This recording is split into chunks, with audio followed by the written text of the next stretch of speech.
Hello,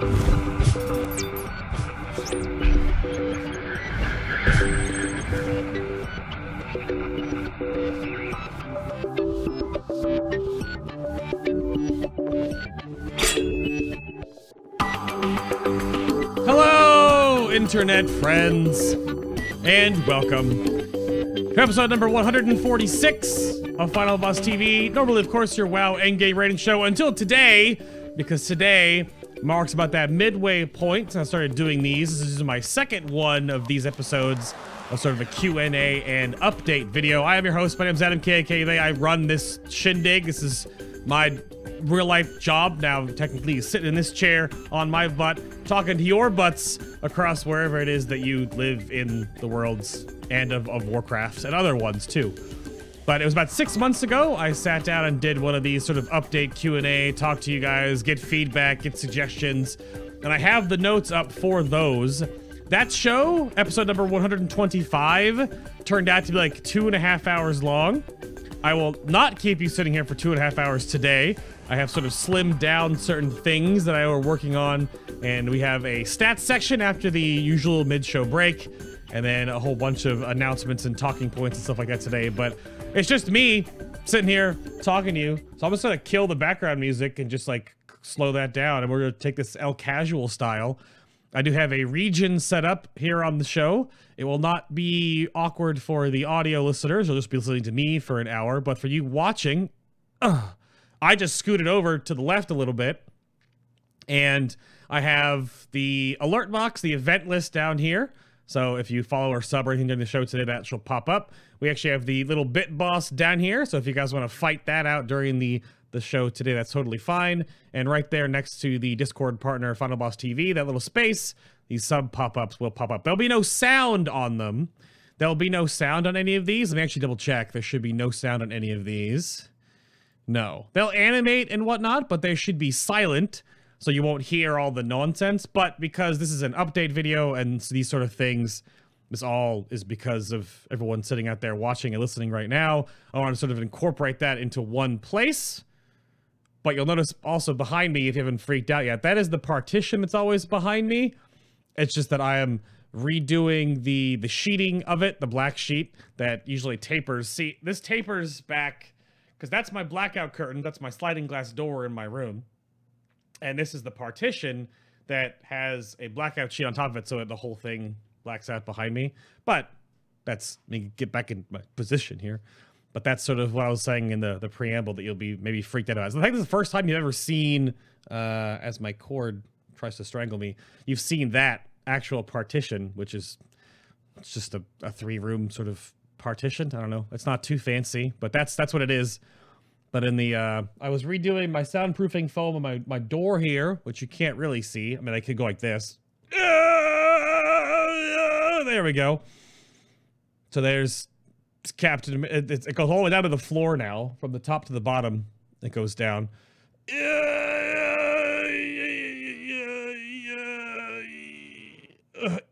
There we go.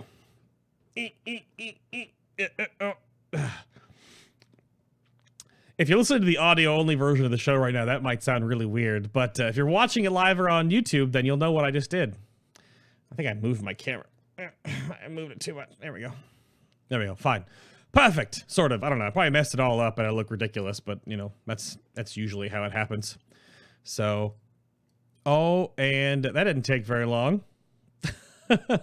I'm not gonna shout everyone out for the show, but I want you guys to be there. But I will say that it works. Everything works. There's no sound, so that's good. That's good. But Jason, thank you for the tier 3. That's ridiculous. Yeah. Ridiculous. But that's sort of the point of why I think doing one of these every 6 months or so. I don't do like subscriber Q&As. I mean, I answer questions all the time on my live stream, right? We stream 40 to 50 hours a week, right? And that's just sort of how it's been. And I don't need like an extra stream. Other broadcasters do like a sit down, like the Q&A stream or whatever. But I think every 6 months or so, it's good to sit down and sort of update things. What? Scrappy's asking me a question in chat. Bae, do you Or do you not? Why? Know about the bird. Can you see my jaw twitching? So I put up with all the time. These nerds! Because everyone knows that the bird is the word. Perfect. Very well. Great way to bring that up on the show. Perfect. Appreciate that. Keeping it classy in chat there. What? Is Jackson hosting me today? Really? Oh, well, that's something else. I'm in the IRL channel during the show today, just because I don't really think there is a reason to be in the gaming talk show channel. I'm talking about my channel and sort of the situation we're in right now, but I'm also not talking about World of Warcraft directly. So it's the first time in the IRL channel. So if any other weirdos come in outside of Scrappy, who's already here, then, you know, we'll be fine. That's not a big deal. But I have a whole bunch. So I wrote down last year, I wrote down all the suggestions that people have given me, multiplayer suggestions, put my emotes in the emoji add-on, more guide style videos, pre-show meetings with guests to Patreon only. But this happened. I probably checked these things off on the things that actually happened. That actually happened. Sub and viewer runs for World of Warcraft. That also happened. Season 2 of Epic WoW Battles of History has not happened. BTS setup equipment vlog style video. That has not happened yet. I actually was asked if we can go over my setup and go through all of my equipment and stuff today on this sort of update video, and that's also not going to happen. I've been sitting here for the past 3 hours prepping to get the show running, and if you're watching it live, you know that I was about 10 minutes late, because such as it is. But there's a lot of little things we can definitely go over. And the notes I made for myself in the episode 125 was last Q&A update year-end 2016. That was about 6 months ago. It's July 2nd today. And there's a lot of little things in this that I looked back on and I was like, I actually did the things. And I wrote down, the show's broken up into 2 parts today. So this little preamble nonsense we'll get in here in a moment. And then after like the regular mid-show commercial break, I have a whole bunch of stats we'll break down. And then that's when we'll just like go back and forth and have some discussion and talk and suggestions and things from you guys in chat if you want to throw anything my way. But I guess the first thing I wanted to bring up here, I probably should bring my notes somewhere more in front of my face. They're way over here on the side where they normally am. But that's sort of like the magic of the show. Like, you don't ever see me like applying chapstick or taking a drink really on the live show, or you like see me looking at sides of things, because I always switch to different cameras. I have no cameras today. I mean, guest 1 camera is this, guest 2 camera is this, the 4 camera is this. Everything is empty. It's just me. So we're back to this one. There we go. Everything will repopulate here and blah, blah, blah, blah, there it goes. But yeah, last live Q&A update show was December 11th. 2016, episode number 125. And back then, in the top of my notes, I had talked about Florida Hospital and talked about that I had said that by January to mid-February, I'd be done with Florida Hospital. And as it turns out, the end of that was, let me get this tweet up here. So March 2nd. March 2nd, I did end. Everything was done with Florida Hospital. So it's one of my largest tweets that I ever made before. And that has been out since, yeah, March 2nd. That's when I knew it was done. I've had some like small bits and projects here and some email correspondence and stuff that I've tried to set up with them if I need anything done. Because obviously I did work for them for almost 4 years in total. And I have heard nothing back really. That's why I've been sitting here on my butt ever since then, talking to people, and this tweet thread is pretty epic if you want to follow it. I'm just kind of scrolling through right now, and all the love and support that was, I'm still going, that was put in this thread is pretty wild, actually. And you can go to show more replies here. There we go. I don't know, why is TI's reply the one that is squelched under show more replies? Wow. Too bad. But there's a lot in that tweet thread. You can go check that out, of course. That's the pinned tweet on my Twitter. But that is milestone high. Oh, I'll toss that in chat actually right now as I think about it. But it was pretty on point. I knew it was coming. I knew the transition was going to happen. It took a little longer, but yeah, March 2nd was the last time. So I've been full-time YouTube, Twitch, etc. since then. And it's been terrifying. I guess is the best way to put it. It's actually like completely terrifying. And the weirdest part about it is because I don't have like a job to report to anymore. Technically, I don't have a, pardon me, I'm a little bit stuffy. I don't have a job to report to directly anymore. I don't wake up and have like a 9 to 5, even though my job at Florida Hospital was more like a 10 to 3-ish, depending on the time of day that everything happened. Who's that? Captain Random. I see that pop up. See, it fits right there. It's so nice. But you report to us. I will never report to you, Scrappy. You can sit right down there, mind your own business, enjoy your Jell-O pudding cups, and be quiet. But anyway, sorry. We are your boss, your final boss. Dang it. That's true enough, I suppose. And so that the daily routine thing is so weird, right? That I'll sort of wake up and my day is sort of that around my lunchtime, even into my early morning, depending on how late I sleep, depending on how late I stay up. The streamer life is weird because you want to fill your sort of slot, right? And my slot is my evening, which leads sort of right into when Preach or Nobble usually wake up and stream during their day. Nobble's usually not awake that early for him. He actually he's in the middle, I think, because Nobble's auto host normally hits me when I go live around 5 to 6 p.m. Eastern.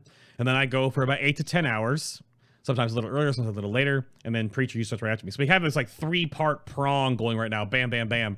And it's mostly my thanks to the two of those beautiful nerds that they even like have ever plugged me ever. They were both huge fish in the sea before I even came, into the ocean and started flapping around. But yeah, so we have that little circle going on there, but just trying to keep up with that. So it's because after each day, like all I want to do is broadcast, right? The Monday through Friday basically is just broadcasting. I only really have Saturday as a day off. And the day off, Saturday, normally becomes down to doing other things. Either have meetings or have emails, or I have some correspondency things to work on. I'm actually still in the process of actually bringing on a manager to help with said emails, organization, Google document guide, organization, and upgrading. We have a lot of things I want to put on there. I was trying to work with a web developer to redo the entire website and have better hooks to like integrate with Twitter and YouTube and Twitch and that kind of stuff, and make it more of a website that actually has new age, 2017, applets and things like that actually work, and to integrate the channel guide functionality into the website itself, because the guide gets so much traffic that why don't I help direct that traffic to the actual website, because that's a lot more important, and there's a lot more things there. I can put FAQ there. I can get my gear and all of my my peripherals all updated for that, and actually have that as a place, because that has not been a thing that I've been worked on. And I guess the only follow-up to that, the end one, is that many people ask me here and there, is that there is no news on WARCRIMES. I keep looking at my camera region knowing that my hand is in the shot, but it's not in the shot in this frame. It actually goes, falls out in the distance, but there's still there's no update about WARCRIMES. Largest part and parcel is because I probably work close to 60 hours a week as it is, and WARCRIMES, very expensive. I put down here that my original early financial plan that I had written up in 2015 was around $15,000 to $20,000.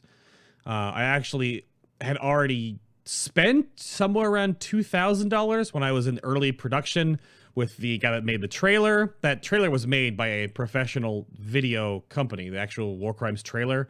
So the voiceover work and the whole trailer was done by a small group of people that actually put together and do real commercial editing stuff.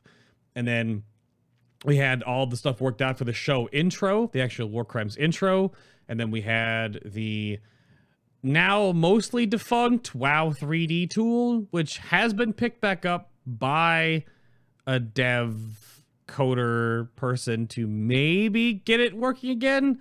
But Blizzard has done some things with Legion that are like breaking the functionality of making the WoW 3D tool work. So we'll see about how that works in the future. But that tool was meant to be created for everyone. The WoW 3D tool was supposed to be created and everyone, all the different machinimators or graphic artists could use it for free. I was paying for that to put that out into the world of Warcraft sphere for all the artists and things like that to make that happen. So we'll see if that actually gets to be a thing. Maybe, but that was one of the biggest linchpins in making WarCrimes was we needed a program to pull the game files, the models, the terrain to actually be able to use that in 3ds Max, to use that in Maya, to then edit and animate and move forward. And that not being done is a huge roadblock. That and the $15,000 to $20,000, right? Because there's voice actors to pay, there was writing support to pay, there was like actually voice actors that were needed to be paid, like expensive ones. So like real voice actors. I was actually looking to sort of combine sort of freelance for free, like in our realm, voice actors, and then actors that actually had repertoire. They were on either in unions or whatever. They needed to be paid for the script. They get paid by minutes basically, and you have to have the whole script done because you need to add up the minutes they would need, and then they get paid based on the minutes that they have to record.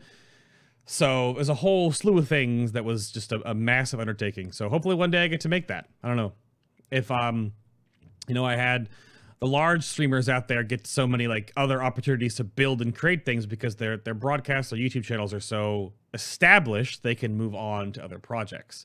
The biggest success story I would say is like Day 9.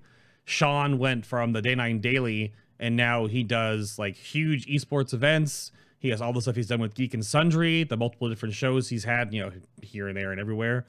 So that's a huge thing you can do after you get to a certain point where you can go and evolve and do other things. So we'll see. We'll see. And then I was looking through my notes from last year, and there were a lot of like weird things I found about how I thought like Twitch and YouTube worked back then, 6 months ago. And the whole overall like supporting of content that you want to be created. And not everyone needs this, not to like be dismissive of the larger channels, but everyone feels the YouTube change differently. So YouTube now, back when I was writing this, what did I actually write down? Let me look on the notes for 125. I was written down stuff about like ads. So yeah, I was like, watch ads on YouTube, like the videos you enjoy, comment on the videos you enjoyed or had questions about. And then I said, YouTube is and has changed their algorithm for how YouTube creators earn income and grow on the platform. But that's like not even a thing anymore. All YouTube cares about is watch minutes. Watching the stuff you like. That's it. Likes don't matter. Dislikes don't matter. All that shows is to the broadcaster, to the content creator, to the YouTuber, whatever. That shows the proportion of people who actually liked what your video did and who didn't. So if you get videos that have like a ton of dislikes, you know, like, maybe I should make that again.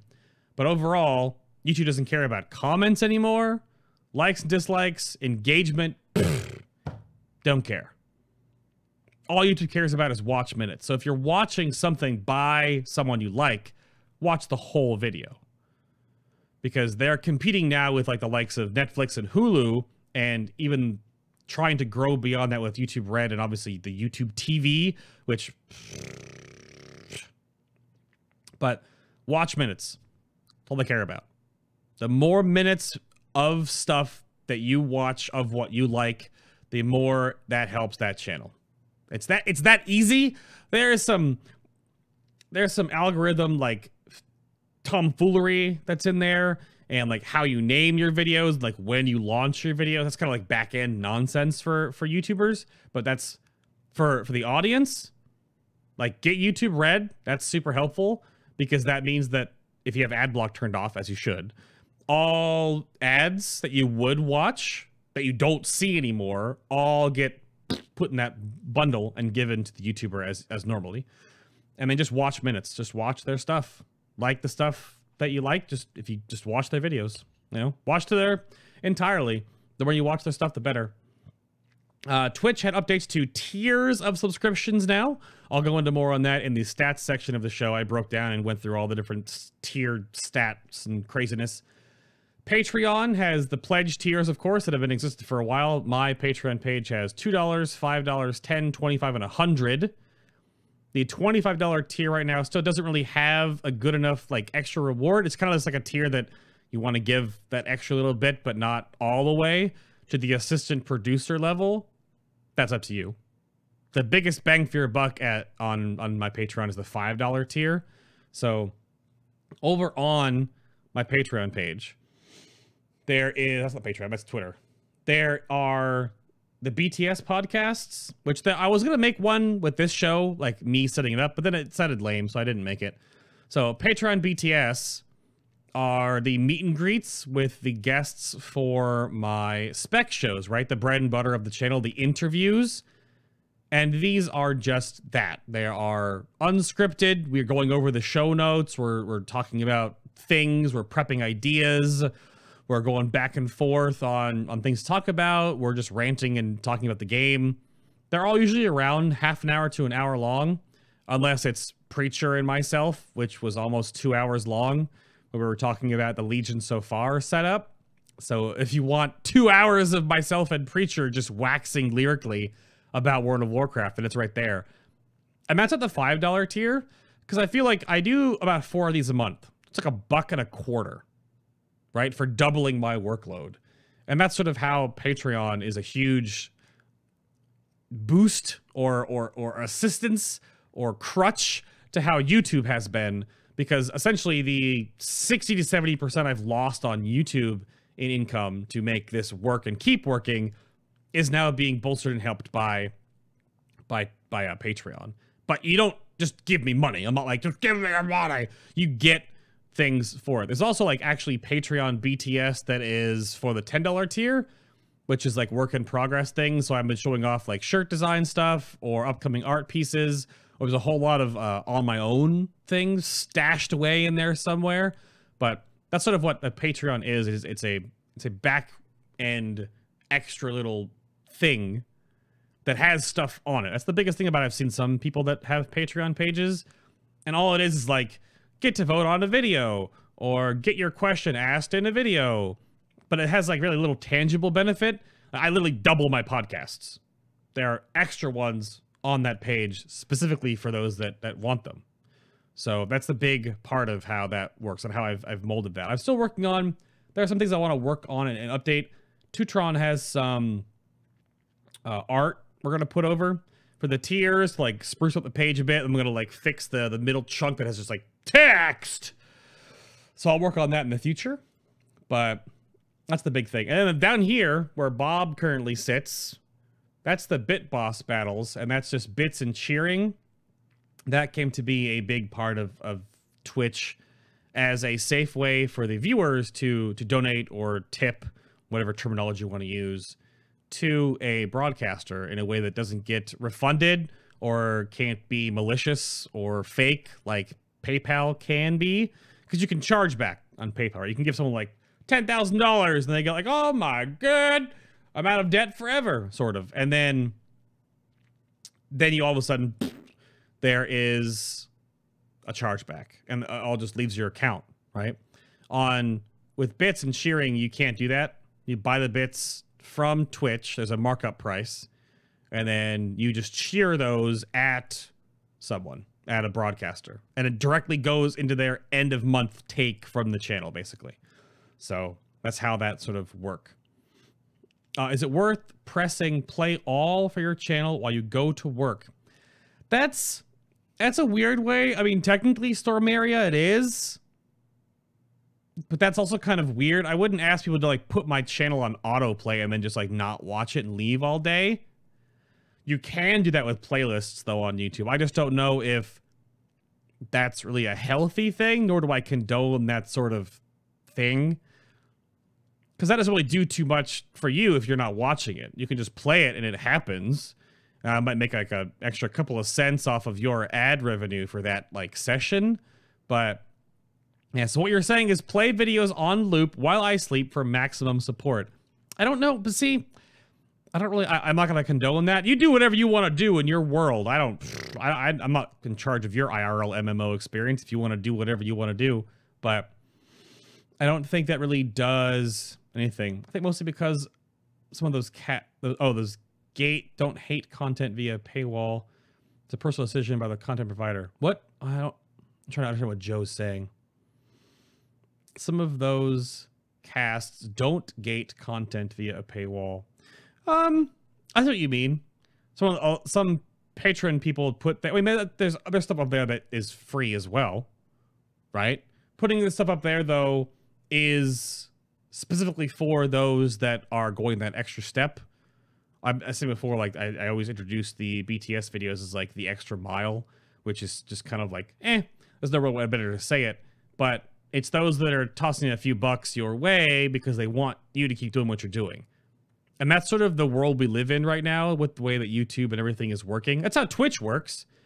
If you like someone's Twitch channel, you subscribe, usually, or you toss them some bits, or you hit their donation button or whatever, because you want that person, that personality, or that group, right? Like Geek and Sundry or whatever have you, Critical Role, etc. You want them to keep doing what they're doing because you want to keep watching that. And basically how you make things work in 2017 and right now is it's all crowdfunded. Everything is just crowdfunded. If you want something as the audience member, there isn't enough like free money on the internet anymore because there are so many people making things that you have to like throw a couple chips in the pot to make sure that you and hundreds of thousands of others all do the same thing to keep that thing going. Otherwise, it won't go. Corridor Digital made a video about this earlier in the year about the changes on YouTube and their way of making videos and whatnot, because they only launch like a video every 2 weeks. And the way YouTube wants you now is they want watch minutes, so they want videos like every day. And if you don't do that, you lose money on YouTube. So you have less money to make the videos you were making on YouTube that people want to watch.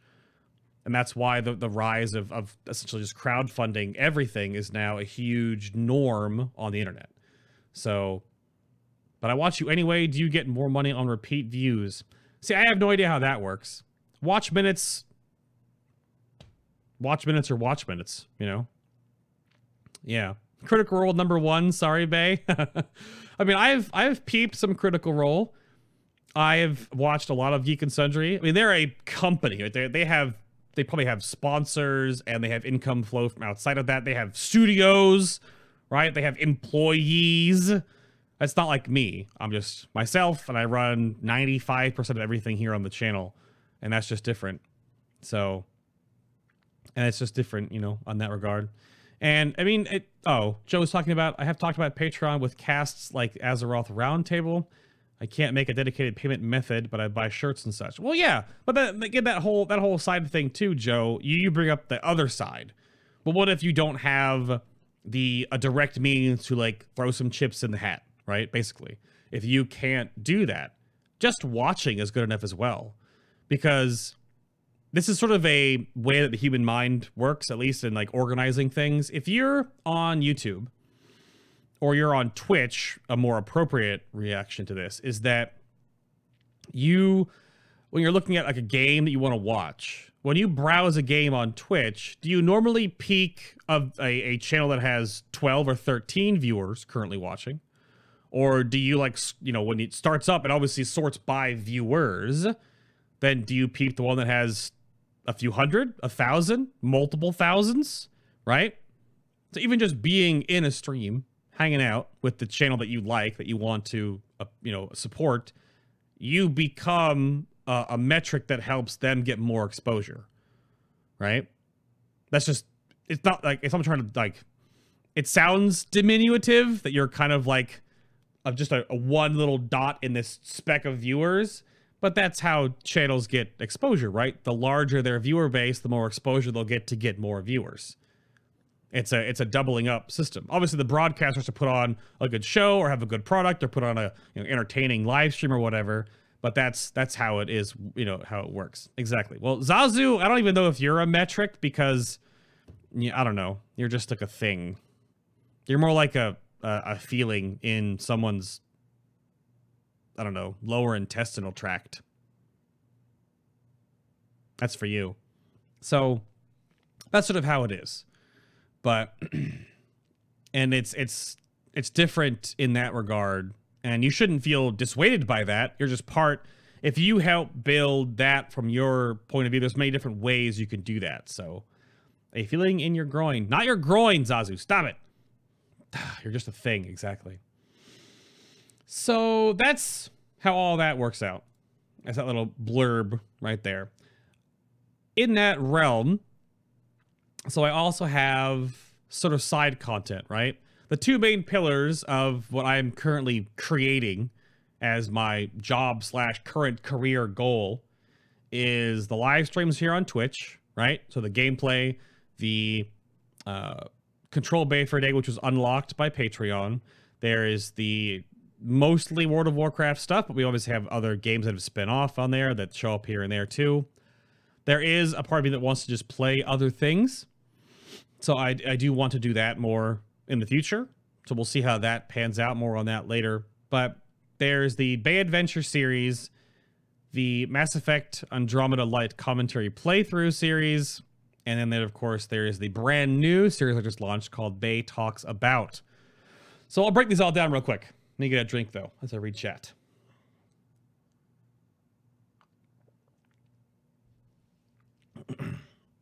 Well, yeah, YouTube Red is great. Yeah. Total Biscuit has made a large sum via YouTube Red views. Well, YouTube Red is yeah. I mean, I have Twitch Prime and YouTube Red because the two things that way I either work or consume media right now is YouTube or Twitch. So I have Twitch Prime. So all ad revenue that I would see go to the broadcasters I am watching when and if they run ads, and that I don't see ads on Twitch unless they are turned on forcefully by the, like we had that on my channel. You see ads if you're a subscriber, but if you have Twitch Prime, you won't see them, but they'll run. And then YouTube Red, same reason. Well, I got kind of roped into YouTube Red, which I'm glad I did, by Rhett and Link's buddy system, their YouTube Red series, which was pretty good. It was pretty good, and I enjoy it. I mean, watch a YouTube with 0 ads, but not running ad block like a scumbag, so you know that the ad revenue goes to what you're watching, is really satisfying. And it's not really expensive either. YouTube TV is expensive though, screw that. Anyway, side content though. Bay's Adventure, Mass Effect, and Bay Talks About, and others. So, there's new art for Bay's Adventure. I actually don't even know if I have that. Do I have that sitting here somewhere? I think that's in a Google Drive folder. I haven't actually downloaded the whole thing. So I'll have that soon. There's new art for like the second season of Bay's Adventure in Heroes of the Storm, because I enjoy playing that game. It's the only MOBA I play right now, even though the itch to play League of Legends has somewhat itched, and I might need to scratch it sometime soon, but it's, I have Factorio on my wish list, actually, Bink. But I play a lot of Heroes of the Storm. I played over 150 episodes of that series of Bay's Adventure, which was moderately successful, I would say. Each episode kind of averaged around 1,000 views, I think. Some more, some less. And in that series, I also brought on like special guests. Like I played some games with Pallytime, with Tia, with like Fresh Kid twice. I don't know why I did that. What a waste of my time. And it was funny to watch and play those as it go. You can go back and watch them now, and you can see how older the game looked. Like the UI was different, and just older the champion kits were. Like how kind of meh the game was. Well over like 2 years ago when I started that series. But focus on Heroes of the Storm is Bay's Adventure. There was Overwatch ones too, but I kind of feel like Overwatch now is so much like drop in, drop out. I don't really care too much to play Overwatch at that level anymore, or like that much time. So there's some Overwatch ones way back in the day. But so light banter and played while ranked. The main Bay's Adventure was just me playing by myself, talking throughout the entire episode basically, and it was more like an exercise. And those are coming back because I have the new art is created. But I think, though, I want to include random games you record with my subscribers as another subscriber perk, I suppose, with that. Those that are active in Discord that are like into playing those sort of games. I think we can get together and record quick match games or brawls, or make like a compilation of brawls if it's a good brawl, right? I did the brawl last night, actually. This one right now is the pool party. It's 5-on-5 stitches, all in bikinis. It's disgusting. And you pull people across a pool, and if 2 hooks land on one target, they instantly die. So you just like throw all these stitches into the pool, and the water physics are great. But so there could be ranked base adventures, quick match, just fun like themed games, like Alliance versus Horde could be a game we record, right? So I would need myself and 9 butts to record a 5-on-5 Alliance versus Horde, even though I think when we did that before, every game the Alliance won because Horde are losers and they live in mud huts with spikes. But we could do it again. We could do like like a tournament of Alliance versus Horde, maybe. I don't know. Those could be adventures as well. I would have to set that up with you guys in Discord and organize like when we could get everyone together and record them, and then I have to edit those together and upload them to YouTube. But that's a thing. So not only wins will be posted, like from my point of view, they'll just be fun games for nonsensical reasons. So yeah, heroes versus villains could be a thing. Yeah. Hey, I play Undead. I live in green goop, not mud huts. And that's fair too. You live in decrepit green goop houses. But yeah, see, Zillions set up brackets for it. We could do that too. I don't know. We could do like, I don't know, 1v1, 3v3 nonsense, or we can see about that, doing that as a base adventure, here's the storm kind of thing. There'll be ranked games, quick match games, and the fun games with subscribers. So just something else to do that are that style. That'll be fun. And then I'm gonna skip over to Mass Effect real quick, and I'll talk about Bay Talks About. Bay Talks About. Mm-hmm. So the Andromeda series is up to like 40-something episodes. How many are we at here? Where's my YouTube? Where are we at? Let me go check here. Where are we at on YouTube? Hello? Uploads. That's live coverage. Where's my uploads one? There we go. I stopped upload. Oh, gosh. We're at 45 episodes of Andromeda, which is a lot. Let's see, if we go down here to my actual playlists, we have, oh, goodness gracious, because I made Dragon Age Inquisition videos for a little while. My first foray into Heroes of the Storm way back in the day was pretty bad, but they exist. And the actual base adventure, load more, hello? I guess that's all in... No, it's only 16 videos. Where's my... Oh, right here. Base Adventure, gameplay webisodes. 160 in total. It's my largest side content. 157 episodes so far. There are some other ones in there that I guess weren't labeled. But, yeah, we'll do these again. Definitely do these again. First video Bay talks about. Yeah. But the Mass Effect series is at 45. Why are my playlists all weird?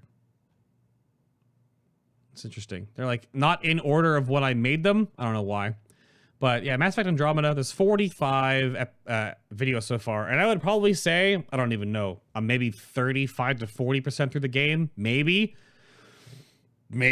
So there's many more of those coming. They don't really get viewed a ton. They're sort of a lower end of the side content that I've been making. But I enjoy the game. I'm going to play the rest of it. I'm going to record the rest of it. It's just kind of on hold right now, due to the fact that I'm raiding so much in World of Warcraft. So I'm streaming 8 to 10 hours a day, at least the last 2 weeks, 5 days a week. So I haven't sat down to record more Mass Effect. And there's another patch that just came out too, that are fixing more of like the flark that's in. It's funny, if you go back to like the first couple of episodes of Mass Effect series to now, they have really fixed a lot of the problems. I just wish the game would have launched like that, because the reason why the game doesn't get very viewed on my YouTube channel most likely is that the stigma about it is really, really there. but it's a light commentary playthrough. I don't talk during it. I react to a few things and have a little bit of back and forth with myself, but I open and close the videos, but I don't really talk during it. It's kind of like it's not a silent playthrough. It's a light commentary playthrough, so... But that's, you know, there are viewer raids that I want to do. There's a normal TOS I want to start soon. For those of you that haven't done any Tomb of Sargurgus, we'll do those soon. There's so much raiding in World of Warcraft that I haven't been able to record more Mass Effect. So I started the series off super heavy. I was doing like an episode a day for a few weeks. So I was recording a ton of footage for that. But for every episode I record, they're roughly 45 minutes. That is probably double that time in post, because I have to A, record the footage and play it. B, transfer the footage. It doesn't take too long, but usually I'll transfer my whole like 30 gig thumb drive at a time. Transfer that from my computer to the thumb drive, from the thumb drive to my laptop, and then from the laptop into Final Cut, clip the edges, add the tail end, render it all out, which my laptop is pretty strong, so it doesn't take too long to render it, honestly. Maybe about half the time of the run length of the episode. And then I have to upload it to YouTube. Upload the whole episode to YouTube and then do the YouTube description boxes, mostly copy pasta, but having to put that together every single time. Update the art for the thumbnails, get that all online, right? So if I record an hour episode, it probably is about 3 hours of work on top of everything else. So it's not an easy process because they are an edited chunk, right? And if there are parts in the episode that I have to edit around, I do also edit around pieces. The trick when you're editing and recording videos like that is when there are segments in the game, it's funny, I'll lean into my microphone and make like a loud noise, so the audio bump goes up like a mountain, and then I basically cut before and after these audio bumps, and then I just squish that together, and then that becomes like what a jump cut normally would be. Just a standard YouTube-style jump cut, so. But those will happen soon enough once I get more time to review them. But I would probably imagine I'll be around 150 episodes in total when I get done with the series, and I want to do a full playthrough of a game from start to finish, depending on if BioWare actually makes DLC. There was like a little kerfuffle on the DLC sometime a while ago where they didn't scrap it, but didn't say they didn't scrap it. So I'm curious to see if they actually are going to do DLC for the game. Doesn't matter. If the game has 150 hours of play, because I'll just like do all the side quests and do all the planets and all the exploration, then I've got plenty to do. So it'll be here soon. So if you're waiting for that, then it's happening. So now Bay talks about, which has, there's 3 prongs of this new series I just launched. So if you haven't seen this yet, then it is the newest video I've posted. It's actually I put it for the new visitors and for returning subscriber post here, but it's called Bay Talks About, and then right now this one is the Tomb of Sargeras and the Marks of Gul'dan. I made this 5 days ago. This one itself is a very sort of what in the film world we call guerrilla style. Shooting guerrilla mode when you're shooting in footage is you just take your camera, you go out to a location, you don't have any like storyboard, there's no prep, you just shoot, you know, guerrilla style. Just take it, go out, get it, you know, just gross, nasty, put it together in post. And that one was sort of a guerrilla style video. There was a Bay Talks About where I recorded myself talking as I was walking around or showing things off, then I just stitched those together. I don't really know if I like the crossfades. I'll probably just do YouTube style cuts in the future. We'll see. But the film kid in me loves smooth transitions sometimes, but there are also 2 other prongs of this system that I wanted to make. So we have BTA, Bay Talks About. I also may eventually make shows called Bay Rants About, which is BRA or bra. So it's kind of like, you know, a little bit on the nose there, but it's also a little bit scandalous. That's kind of why I like that the acronym worked through there. I mean, nothing scandalous about a bra, but we're nerds here, so, you know, let it happen. And then we have Bay Talks With, or BTW. So Bay Talks With would be like a one-on-one sort of a small interview that I would do with one of the guests, possibly. They'd be kind of like the BTS podcast, but they would probably be with people that aren't World of Warcraft, right? Or it's someone I want to talk to something about, like I want to talk to Novel about the Tomb of Sargeras, and I'll see if he wants to agree to just record this little audio piece. And for me, it'd be called, you know, a Bay Talks with, you know, Novel's stupid face about butts, right? And the size they're in. But for Novel, if he is okay with back and forth, he could just cut that video and put it online as a video for his own channel, named whatever he wants to as well, if he wants to, you know, up to them. So we'll see how that works out. So those three prongs, one now and then two more. So, and the first installment looks like it's done well. So it's at almost 13,000 views, 308 likes, and 19 dislikes in 5 days. It's one of like almost my fastest watched videos in a while, next to like the world first show interviews, which is kind of crazy. So looks pretty good. But yeah, the formats will vary. I have plans for B-roll versions, which will be I just record a bunch of B-roll and I just talk over it. There are ones that I did before, the first one with the gorilla style. There's actually ones that I'll do sort of in a talking head style, like almost vlog brother style, where I would like record certain things and like move a little bit and then talk again, and you move a little bit and say a sentence over here, right? Like actually just like vlog talking head styles. Those will probably be the Bay Rants About videos, if I had to think about them. And then I put down here as a huge maybe a MatPat style game theory, film theory, heavily edited video. The thing is, MatPat has editors that edit his videos together and do all of the clipping, cutting, B-roll, etc. But that kind of a video will take a lot more time. The video I have planned about like what is there to do in World of Warcraft Legion, like a primer up to 7.25 or whatever, like before 7.3 launches. That sort of a video could use that style because there's like a laundry list of things you can do in World of Warcraft right now, and not everyone knows all the things. And it'd be a good video to have highly edited and active and entertaining, and also squished down to like a 10-minute format, like just super digestible, get in, get out, talk about it, list things, some quibs, some jokes, get in and be done, right? So that's a possibility. However, doing it myself completely would probably be a tough spot. So I don't know if I'll be able to actually do that much, because those take a lot of assets, timing, movements, After Effects stuff, possibly a lot of little things. So we'll see. But yeah, so BTA, BRA, and BTW are all the new side content stuff. I don't have a schedule for those. If I was going to try, I would put one out a day because YouTube loves that stuff. But there's no way I can stream for 6 to 10 hours and also do Mass Effect Andromeda and do Base Adventures and do, you know, BTA, BRA, BTW, because I can't. I have to kind of like do like one here, one there, etc., which is fine if that's what I can do. And it looks like that those videos have been pretty good.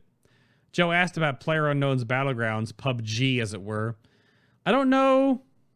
It's actually called the Tomb of Soak Garrus, because every single boss except one has soak mechanics. It's Tomb of Soak Garrus. But PUBG for me, I don't know. No, Bink. You volunteer to participate in ranting shows? And bras often contain boobs. Now we know. So, get a time machine, obviously. A time turner. Not to be confused with a Timmy Turner, although I'll take some Fairly Odd Parents. Those are pretty good, though. It'd be fine. On the topic of PUBG, it's actually the next topic I'm going to talk about is shooters. So, Destiny 2, The Division, and then on the horizon, Anthem are... I don't really like real first-person shooters. Like, I like playing Overwatch because there's so many different styles of that game. Like, I can play support, so I can play Junkrat, I can play one of the tanks, right? But standard, like, El Clasico shooters, I'm not a super fan of because I'm bad at them. Because I'm, like, 76 years old or whatever. But I like the RPG shooters. I have over 500 hours in The Division. I played The Division last night for crying out loud. I did a survival run working on sort of prepping things and organizing whatever for the patches coming out soon. I put so much time into that game, I'm not going to just like abandon it. So I'll be playing more of it soon, here and there. 1.7 patch on the horizon, and then 1.8 later on this year. And yeah, the 1.7 brings some things for the Division. It's like just things, which you're like, okay. But then 1.8, hopefully, as they've said, is the largest content update since the launch of the game. So, story content, get to punch that Aaron Keener butt munch in the face hole.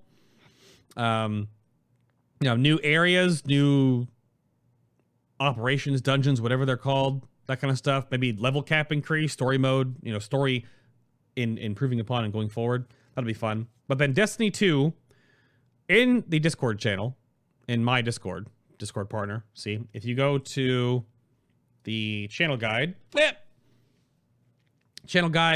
Discord invite is right there. If you're on YouTube right now, the Discord invite and the channel guide will be in the description box. You can join the Discord server. If you're a subscriber, you can sync it all up with Twitch and have like every channel available to you. But if not, there is a Shooter Butts channel, which is for talking about these kind of games, right? Which is fine if you want to. In there, we will be creating and curating a Destiny 2 clan. Anyone can join. Viewers or subscribers, anyone that wants to join, wants to have a place to try the game out. It doesn't come out until October 24th on PC, I believe. October 24th, I think. If you're going to play on console and then play on PC, that's fine. But we're going to play on PC. And if you like have a place to play with everyone else, then you can do that. Totally fine. Join us. Anthem will be treated the same exact way when that, if and when that comes out sometime in the near future, like next summer, next fall or something like that. It's way away. It's like a year away. So no big deal. No big deal to worry about that. But that's the plan for those games. So the Destiny stuff will be a huge part. I'm most likely not going to BlizzCon, even though some plans may have changed. Maybe. I kind of got to make a decision really soon, though, because of plane tickets and flights and whatnot. But I may be going to BlizzCon this year. But I don't know if I'm going to work BlizzCon this year. Still up in the air. And there's one other trip that I might actually get to go on this year, but I cannot talk about right now because it is under NDA and is currently confidential and can't talk about it.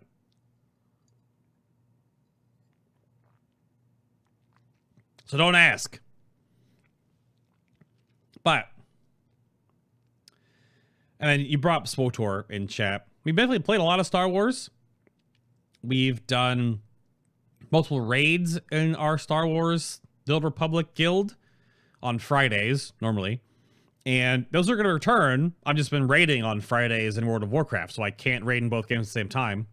So SWTOR will come back. It's super casual. If you want to join and play in the SWTOR Guild, you can also do that. There's a SWTOR channel in the Discord, and you get the information in the pin on the server. And we're on both sides with the main Guild's Republic, and we're on the Jedi Covenant and all this good stuff. You can ask for invites in there if you want to join us. We need people to, you know, the interest is definitely waning. I think it only really revolves around if I'm doing it. If I'm playing Star Wars, I get that. But it'll definitely come back. I enjoy raiding in Star Wars. I want to keep raiding and, you know, finish people's gear out and experience all the raids on normal mode. And then we'll eventually do hard mode for the funsies. But it's just a super side, casual little thing there. But I've been playing that game since it came out. And I went to, you can't really see it, but right there behind that D20 is the commemorative Star Wars Guild Summit in BioWare Austin, Texas meeting that I went to way back in the day. On my old YouTube channel, I think there's one or two terrible, awful videos of me, like vlogging when I was there. They're really bad. Yeah, that's there. So I've been with that game for a long time. So I don't plan to leave it anytime soon. It's just that it's just like a, a fleet of fancy kind of thing. It happens here and there. No big changes. But the BlizzCon plans are up in the air because end of October is Destiny 2 launch and beginning of November is BlizzCon.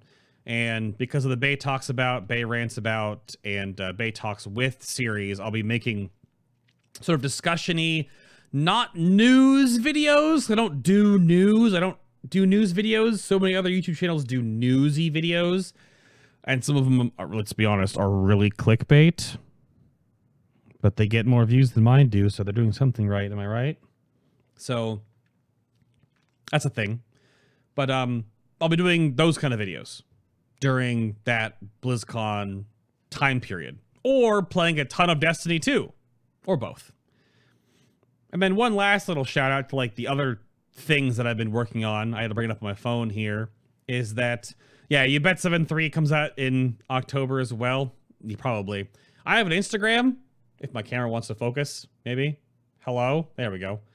Where I made videos that are called What's My Smoothie?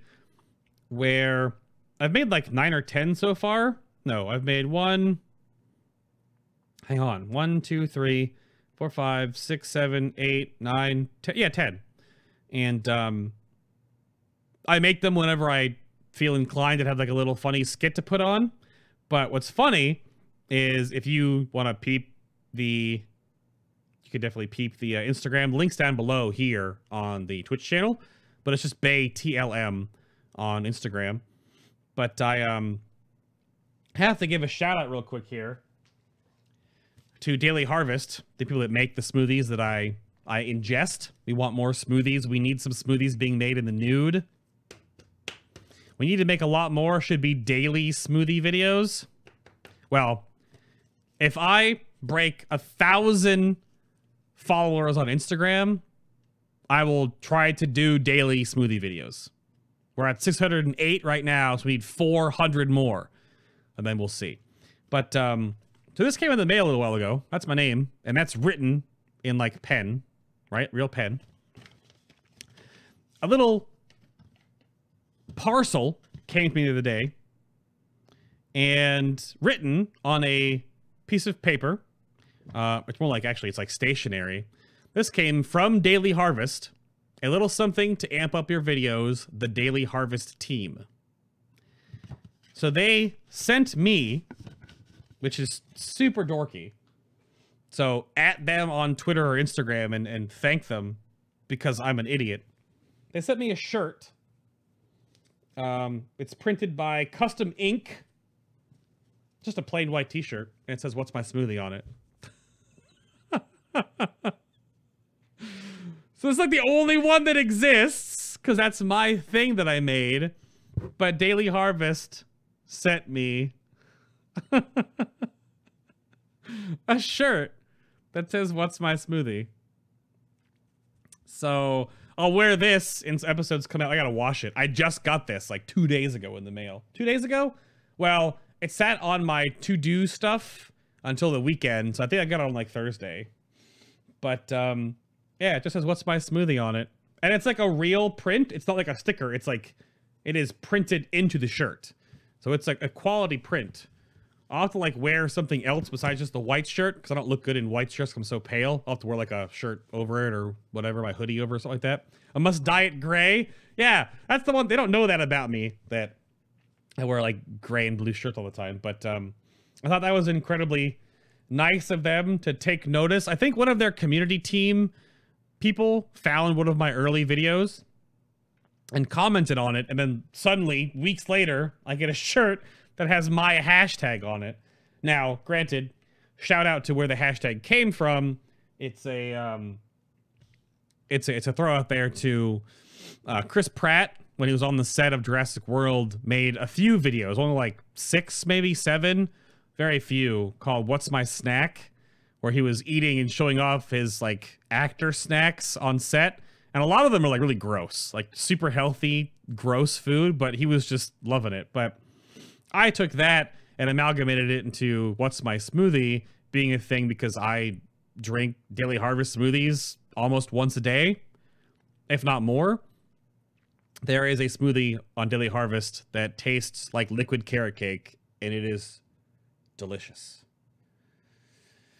It is so good. I'm gonna have one right after the stream, because I usually make one before or during broadcasts. Like I'll actually I've been trying this lately. Has been having a mixed one, and I leave it in the mixing thing.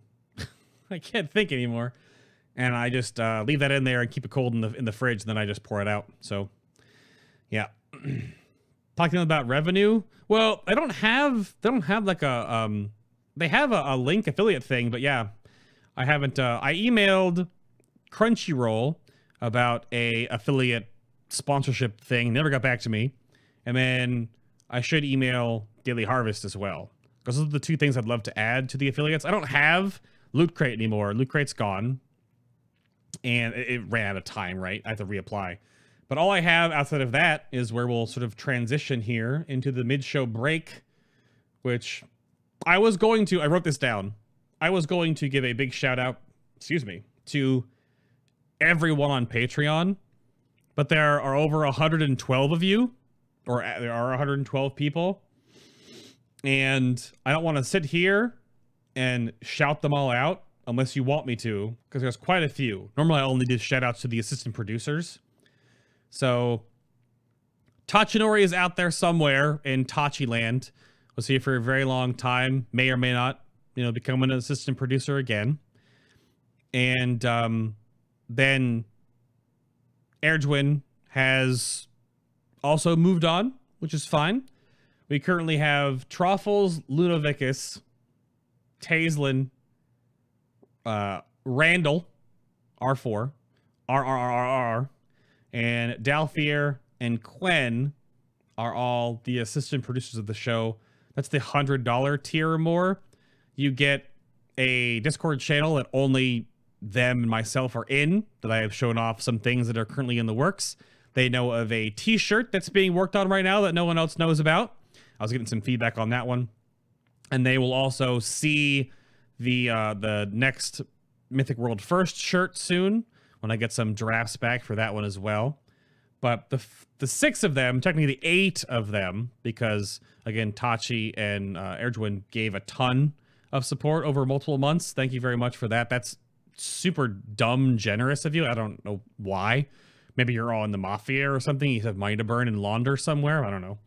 No idea. But then there is a handful of people in every other tier as well. And I don't really do what other YouTubers with Patreon do, where I like make the whole like end crawl of all the names, or I shout them all out randomly.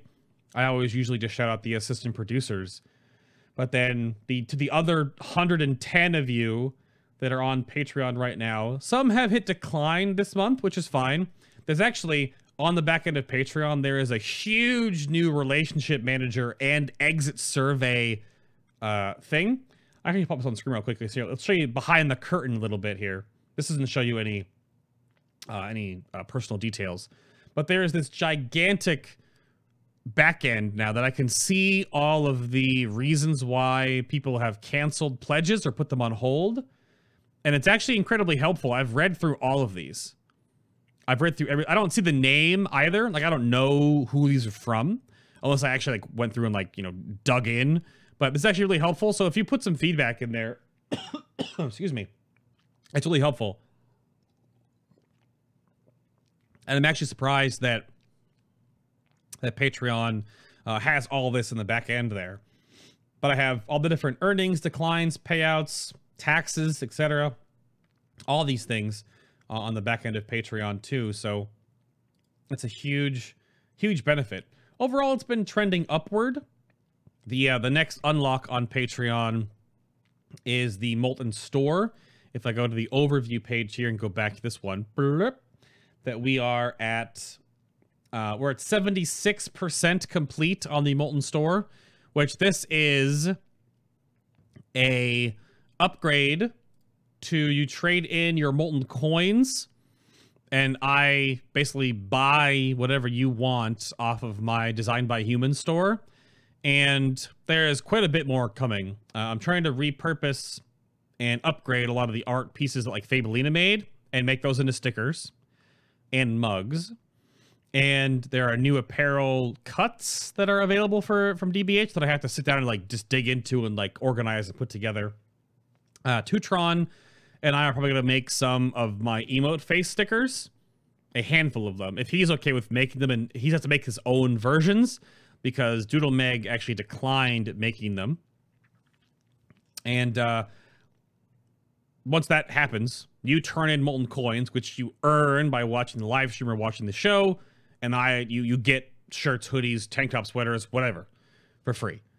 So you get, basically, you earn MoltenCoins when you watch the shows, and you just turn them into whatever you want from the DBH store. And we have 2 new designs on the horizon that are and aren't about World of Warcraft at all. We have, of course, the KJ shirt coming, which will be sort of, again, like the Gul'dan one that isn't directly tied to the guild that wins, essentially. It'll have, like, either, like, iconography or, like, a logo or something like that in there. But it will be very much like its own thing. Like, the Gul'dan Illidan shirt is just, like, a nice-looking shirt. Like, the faded drop-back Illidan skull. And then the exploding... Where is it? The exploding... Illidan head right here, right? This one. So obviously all the Fabelina ones are there. I just gotta get her permission and get the images for stickerifying or mugifying them and stuff like that. So those are there. But yeah, the other ones we've made always have the guildies like in little chibis, which didn't really sell very well. They're just kind of a commemorative thing, honestly. And people have been asking for a new logo shirt, which I'll get with Tutron about to make a new logoed shirt, or multiple. We'll have to see. That doesn't have the text on the bottom and just has the logo in a faded way that works into the shirt better. And again, the new KJ one will be interesting. It's actually going to be one of my most well, not me, and I'm not making it myself, but it'll probably be one of the most involved. Like, the Xavius one is pretty involved because of the cutout, but the KJ shirt is actually going to be very veiled to be Warcraft related. So we're working on that one right now. Like, Tutron has been, we've been talking about, we had like a bit of a back and forth on a couple days ago, and we want to have it basically roughed out by the end of the next week, hopefully, because we don't know when Kil'jaeden will die.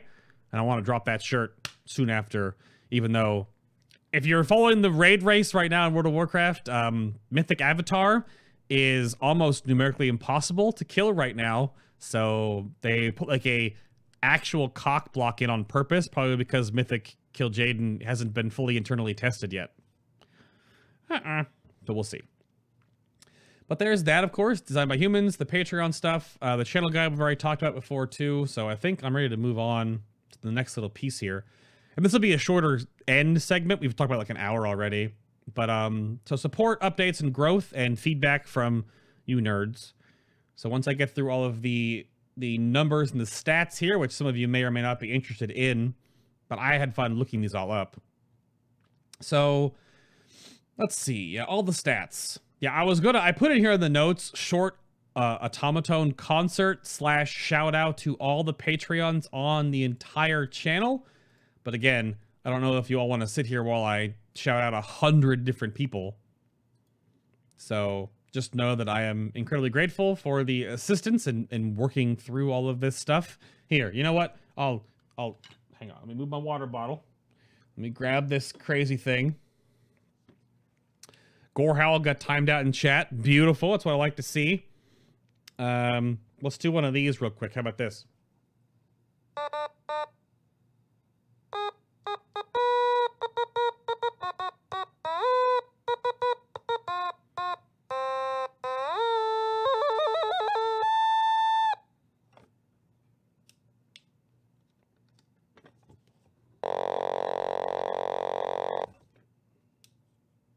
There we go. That was short. That was short and to the point. All right, there we go. I'm probably going to... It's so metal. I'm probably going to reintegrate the automaton here and there for new subscribers on the stream, I think. The problem is the automaton earlier on with the channel wasn't as... It briefly looked like Bay had something yellow on his head. What? Pardon me? What? I don't know. The last note killed me. The problem with that is that I don't want it to be too disruptive.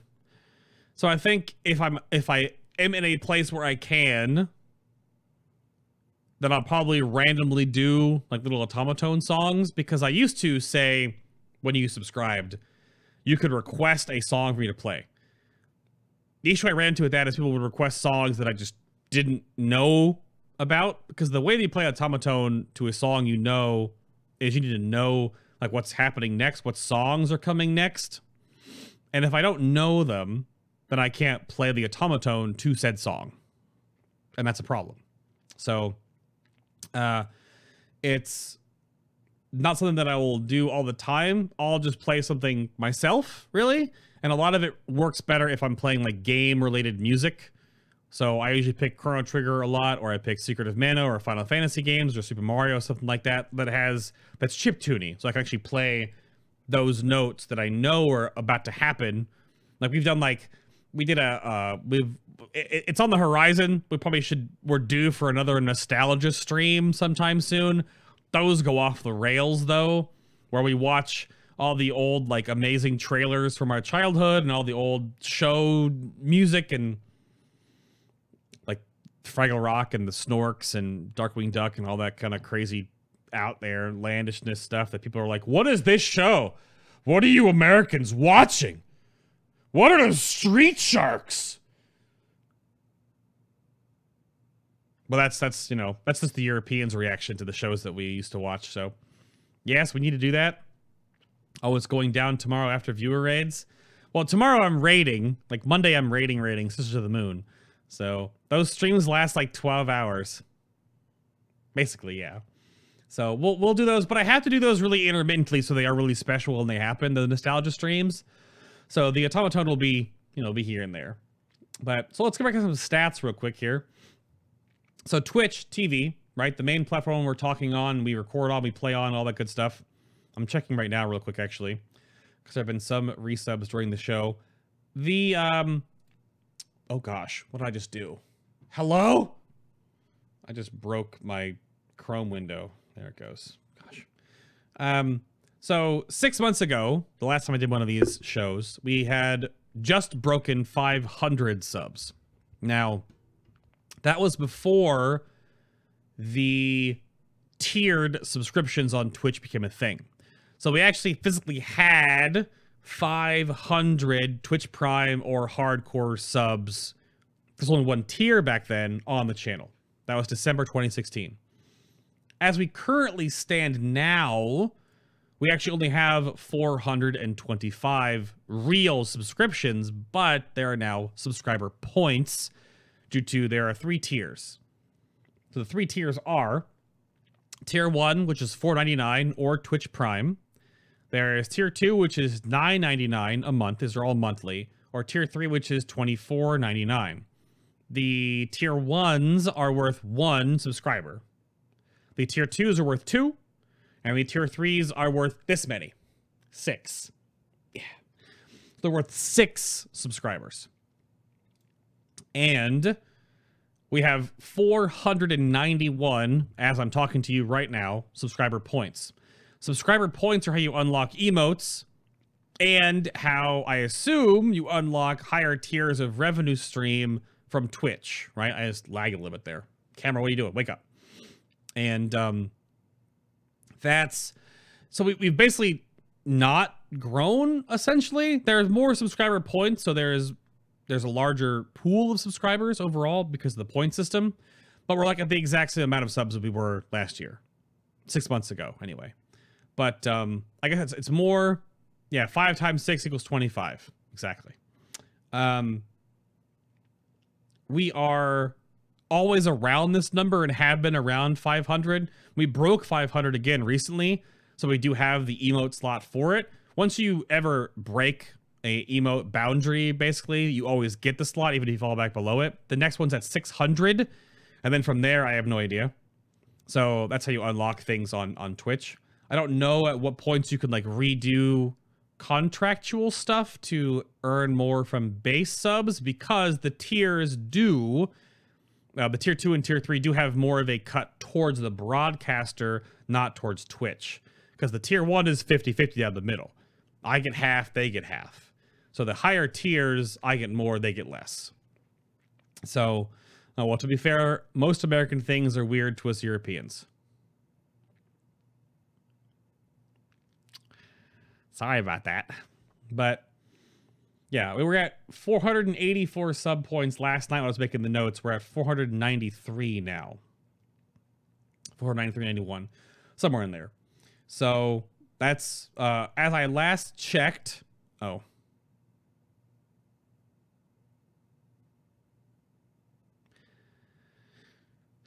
Witness me, says Fresh Kid, with a 38-month tier 1 hardcore. And I was just watching the Bit Boss die, and then now his name is there.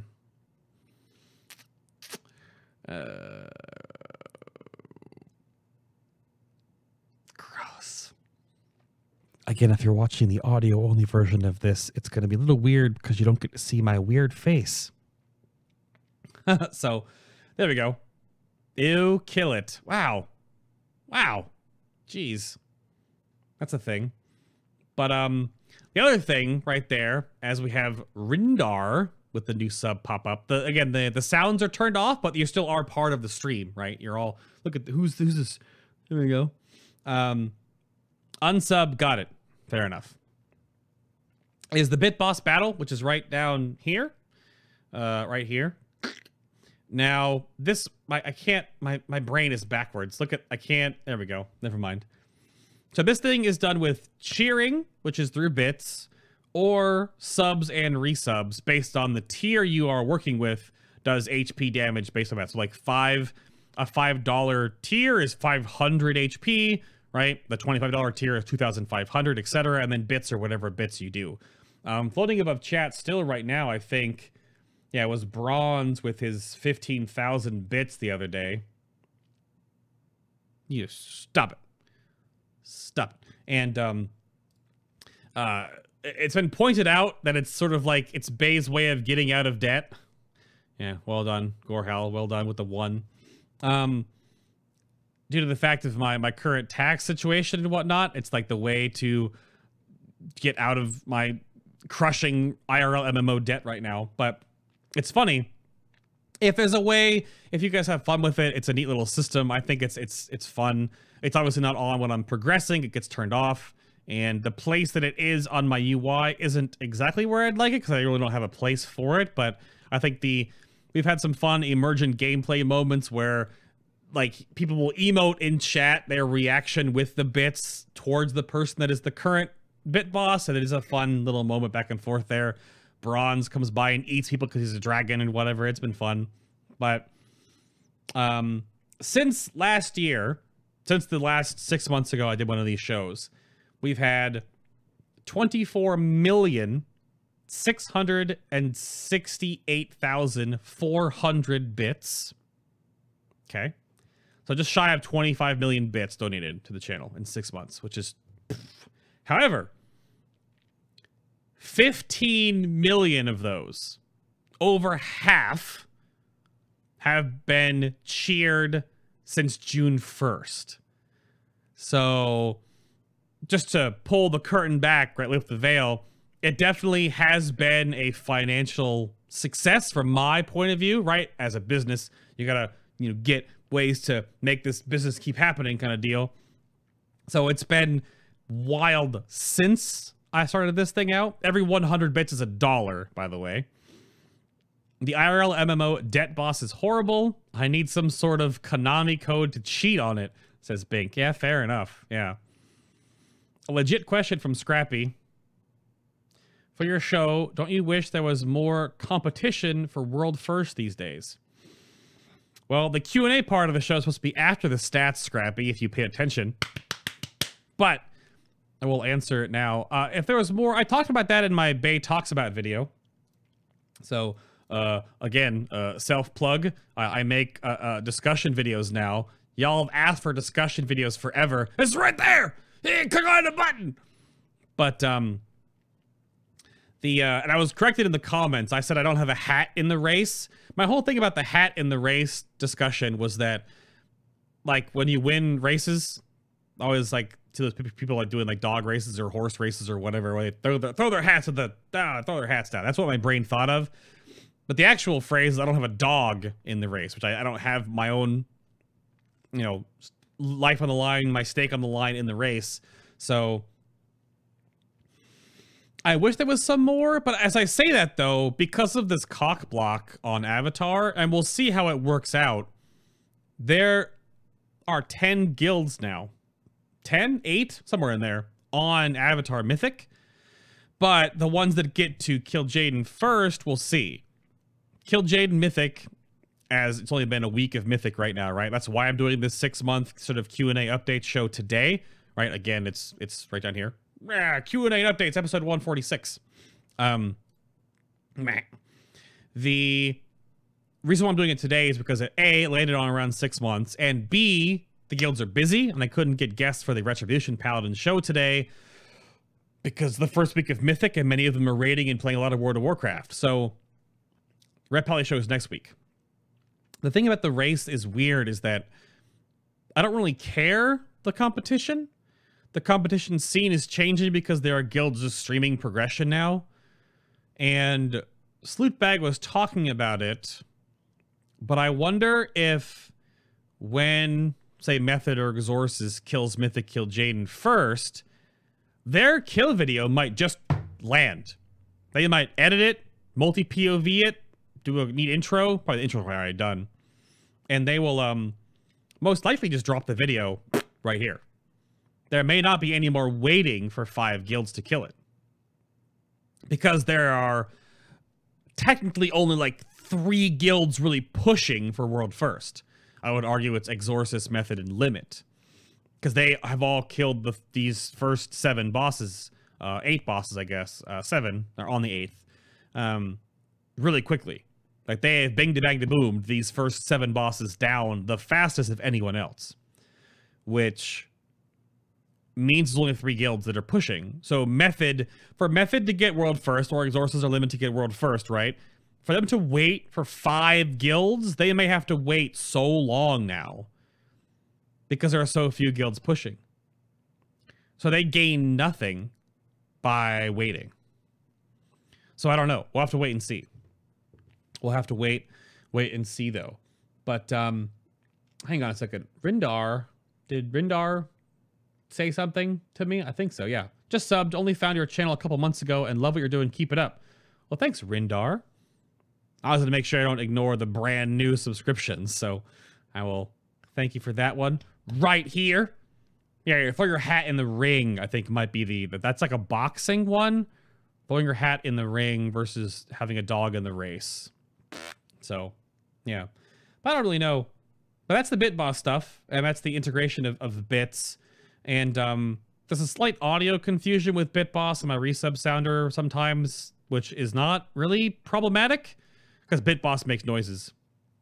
But I don't think it's really bothering anybody. So I might still talk to my audio guy about redoing some of the sounders and make them a little shorter, even though I don't know if they need to be. I think people really like the new... The sounders right now are in tiers up to 5 years, where there's new sub and then up to 1 year. 1 year and then up to 2, 2 years, up to 3, etc. And the yearly and new subs are the longer sound effects. And the middle ones, those months between, are the shorter sound effect, but they're in the same vein. So, and they sort of upgrade in quality, like they're very 8-bit to 16 to 32 to 64 to 128. So the fidelity gets higher and higher. I'll have some 4-year resubs soon. It starts sounding orchestral. Like the sounders that were put together are fantastic. I sat down with, let me grab his information here. I sat down with Chris Kukla. Chris made these. That's his website. I think it should still be there, right? Chris's website's still there? Oh, yeah. And Chris put together all these sound effects for the stream right now. And the 5 years is like an orchestra. It's like full-on PlayStation 4 sounding like really good music. Probably higher than 128-bit then, I get that point. But it's really good stuff, and we'll hear those soon, because there's a huge breadth that I've had people that have been resubbing now for over 3 years, so we're going to 5. I don't have any more past 5, and I'll cross that road when we come to it. I think my alerts are only going up to there. I haven't even made the 4 intermittent, 5 intermittent months yet. And the art was made by Tutron. So yeah. But YouTube stats. But last night on the PG show, Ghosty was like, he effing hopes a Chinese guild wins, so you have to deal with that. I mean, there is a very real possibility that I wouldn't be able to even interview them at all because they might not speak any English, which would mean I couldn't do a World First show. So barring anything crazy happening in the World First race, next Sunday would be Retribution Paladins, and then the World First would be after that, depending on when KJ dies. We'll see. So, but YouTube stats. Getting off track here. Unfortunately, not a lot has changed on my YouTube channel in the last 6 months. You may have been following the YouTube apocalypse I had, where I lost thousands of subscribers, and then now I've just regained them. So 6 months ago, I was sitting under 67,000 subscriptions on YouTube. Today, 6 months later, we're basically at 67,000 subs on YouTube. When YouTube changed their algorithm, and we're probably kicking out tons of bots and dead accounts, I had lost thousands. But I have regained them. I think the biggest gain has just been obviously doing the show every Monday is helpful, but I think making the discussion videos will really helpful because I think that's the key to YouTube. A lot of the YouTube's audience is older, and unless you're one of those, I don't know what they're called. There are some like new trending YouTubers that are like massive that were Viners before Vine died. Now they're on YouTube, and they brought over their millions of Vine followers to YouTube now. And there's this like Matt Pat calls it Gen 4 of YouTube, which their stuff is awful to me, and it's super clickbait nonsense. And I'll go into clickbait in a minute. And their channels are just massive. And there are other WoW focused or oriented channels that have started up after mine and are now larger than mine because of their whatever they practice or whatever they do. But I think the key in that is discussion videos. I think people, I mean, in my age group, a little younger, a little older than me, like talking videos that have points and discussions, like you listen to in the car on the way, you know, to do grocery shopping or whatever. You just pop it on your phone, or you plop it on when you're at home, and it's sort of background radio, right? So discussion videos, I think, will hopefully move the channel forward. So we had the positive thing, though, which is the weird part of YouTube stats, right? I had to break this down. December 2016. We had 6.7 million views on the channel. We're currently, however, right now sitting at 12.1 million. We have almost doubled the views on the channel in 6 months. So the Legion stuff at the end of last year into this year, the discussion video I just made obviously has a huge impact, and all the Legion shows are doing well. So, oh, FreshK just exploded Polmar with the tier 3. Did you upgrade to tier 3, Polmar? You weren't a tier 3 sub to begin with, were you? 16 months in a row. Definitely final, it's the kill in chat for sure. FreshK just got totally destroyed. So 6.7 million views last year to 12.1. So the channel is being viewed by more people. The overall watch time, I couldn't really calculate overall watch time up to last year because I'm bad at math. But overall channel watch time is now up to 2.6 billion, with a B, billion hours watched.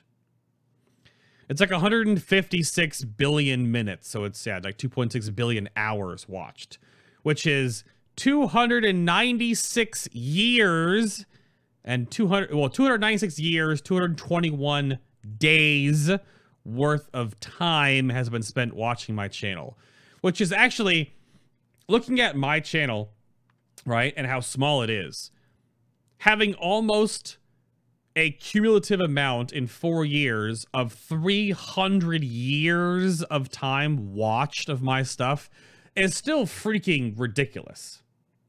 It's actually just stupid ridiculous. I can't think that the stuff that I've made and put together with my friends or without over the past 4 years has totaled up to the lifespan of almost like 4 human beings on average, right? Because we don't live 100 years on average. It's so dumb. We have 107,000 likes on the channel and only 5,400 dislikes, which is a pretty good ratio. If someone wants to do the math on that right now, I would imagine it's like 97% like ratio. So 107,000 likes versus 5,400 dislikes. So overall, I think I'm still making things people enjoy. However, there was a video. There was a boy, a very strange enchant. Anyway, Moulin Rouge. There was a video that I recently made that you may or may not have watched. This one, my YouTube region's a little bit messed up. But let's squish this down here. Let's just, there we go. This video came up recently, and it's funny to see what the up next video is, because that's what my, this was a test in viral-ish videos. And I didn't mean for it to. I actually have, since then, removed part of the title. And as you see right now, as I'm making this video, it's at almost 57,000 views, which is a lot of views for my channel, right? But look at the likes and dislikes. It's 3 dislikes over the 50% mark. And I made a pinned tweet here that someone opens 100 fake trinkets on the PTR and no one bats an eye. Bay opens 31 real trinkets on the live realm and everyone loses their minds.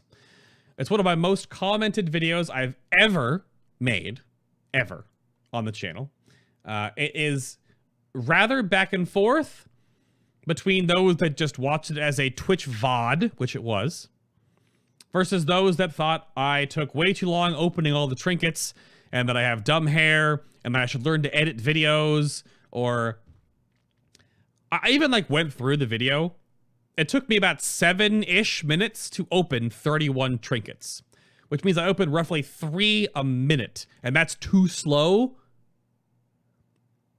And the thing is, Murgle's video, a smaller YouTuber that opened 100 on the PTR, right? So he just copied his character over and copied over and copied over and copied over and just like bought trinkets and then made a new character or whatever. He cut out all those pieces and just opened trinkets, then cut to the next, whatever. Those are all fake. And Murgle opens things, usually on the PTR, to test drop rates. That's what I've gathered from looking through a few of his videos.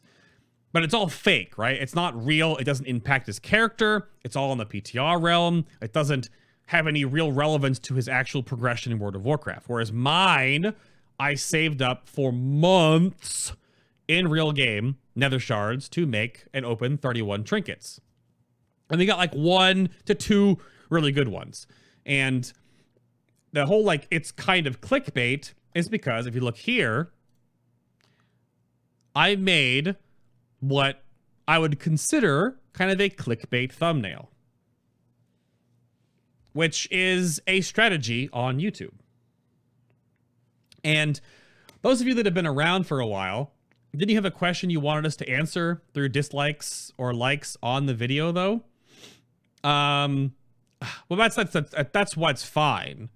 Like 500 or so likes and dislikes for 57,000 views though. Like it did its job, right? Excuse me. Yeah, clickbait. You spell it like this. You do click bait like that. Like that, Bink. B-A-Y, capital with a T at the end. And I used my final lewd, and I cut out a chunk from chat, and I made a huge blowing up with what I opened, and he's done it! Right? Like, clickbait text, exasperated, you know, face. And even though the final lewd sort of serves a purpose with both, right? And, or, yeah, clickbait with the apostrophe D. It's just so weird. I didn't intend for it to happen like that, but it did. And it's fine though. It's statistics, analytics. It's something different I've never really done before. But that's why I turned it around, and now I'm making the Bay Talks About series. And I haven't made a Twitch VOD in a long time. But it's funny. That broadcast that night was probably like 9 to 10 hours, right? Sort of the standard. And that's 16 minutes of a huge stream. It's a Twitch VOD. It's in the top bar. It's in the description box. Whatever. YouTube's weird. So where do I go next with that? I don't know. I don't think I'm going to dabble in that side of YouTube again. Just to the fact that that's really ugly side of YouTube where people are just really rude and toxic for no reason. I've banned a couple people. Other comments, I'm just like, yeah, whatever. You can be rude to me. I don't care. Like, I don't know who you are. If you don't want to watch any of my other videos, I don't care. Whatever. I don't need you and your validation and your toxicity on my channel. Because overall, my channel is very positive and it's not a confrontational place, so it's fine. Twitter stats real quick. We were close, as I put in the notes, to 20,000 Twitter followers 6 months ago. Now we're currently at 20,125. And Twitter's weird. There are tons of bots on Twitter. Right before this show, I actually reported and banned like 4 porn bots. It just happens all the time. So I bet a lot of my followers, or a good portion of them, were bots. So that's fine. And Facebook stats. We were under 5K likes on Facebook. We were creeping towards 5K. Right now, we're only at 4,760 likes on Facebook. Just sort of a repository for things. I don't really do anything on Facebook, really. But Facebook exists. And that's all my stats, I think. I've been talking for like a solid hour and a half. So we're basically at the 90-minute time that I wanted to wrap up on. But if you guys have any questions or thoughts or just open suggestions or feedback you want to give me, then please let me know. Bay is a nerd, says Israfel. Good feedback. The Bay, you've done it! Yeah. That's a clickbait thumbnail, so to be honest, the hate was expected. I suppose, yeah. That's my first thumbnail that I made in that regard, so... You're about to lose internet... Or are you going to do Bay best of one YouTube from the Twitch? So that's a thing. The Twitch Clips Discord channel exists, and we've gotten quite a few Twitch clips now. That I'll probably a big thing that broadcasters do right now is they'll take a month of clips and make like a 4 to 5 minute video of those clips, right? Because you know roughly 3 clips a minute, right? So if you're watching the live stream. Make clips of stupid, amazing, dorky, nonsensical, cringy, creepy moments. And when you make a clip on Twitch, put it in the clips channel on Discord so I don't lose it. Putting a title or like a what happens in that clip and then posting it helps as well. But I think all the ones up to this point, there are some gems.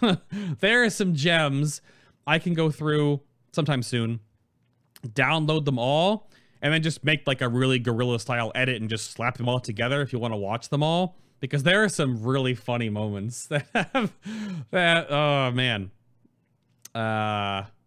Yeah. So I'll do that sometime soon, I think.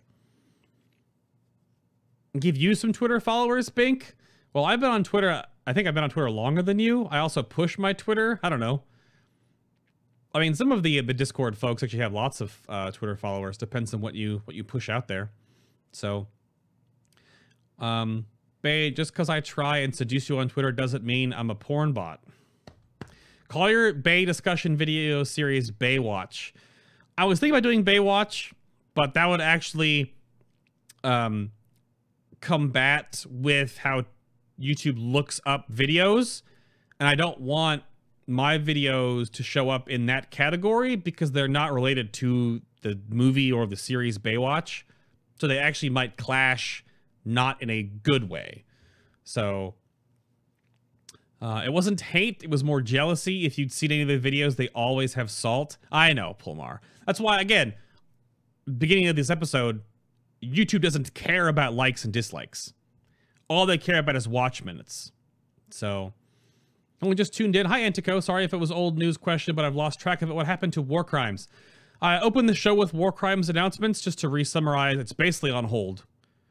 The program to make WARCRIMES happen doesn't exist, and WARCRIMES itself would cost way more money than I currently have, especially because I'm technically fighting off bankruptcy due to my current tax situation.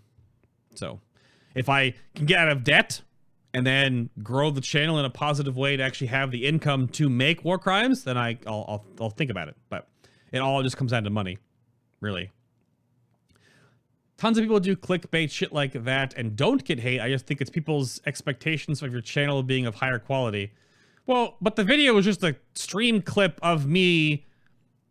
That the thumbnail was made that way on purpose. But it also is like a funny thumbnail, right? It's just the reactions in Twitch chat when I opened the actual trinket that mattered. And then one of my own emotes, right? It's just the organization I did. It was an experiment. It was an experiment. Yeah, Control Bay for a day had so many clips, yeah. The avocado clip, yeah, it's fine. But it wasn't, I mean, Carrick, it wasn't a video that I made intentionally because it was just a live stream chunk. Like in the video, I'm not prefacing it like I'm doing anything different. That's just a live stream.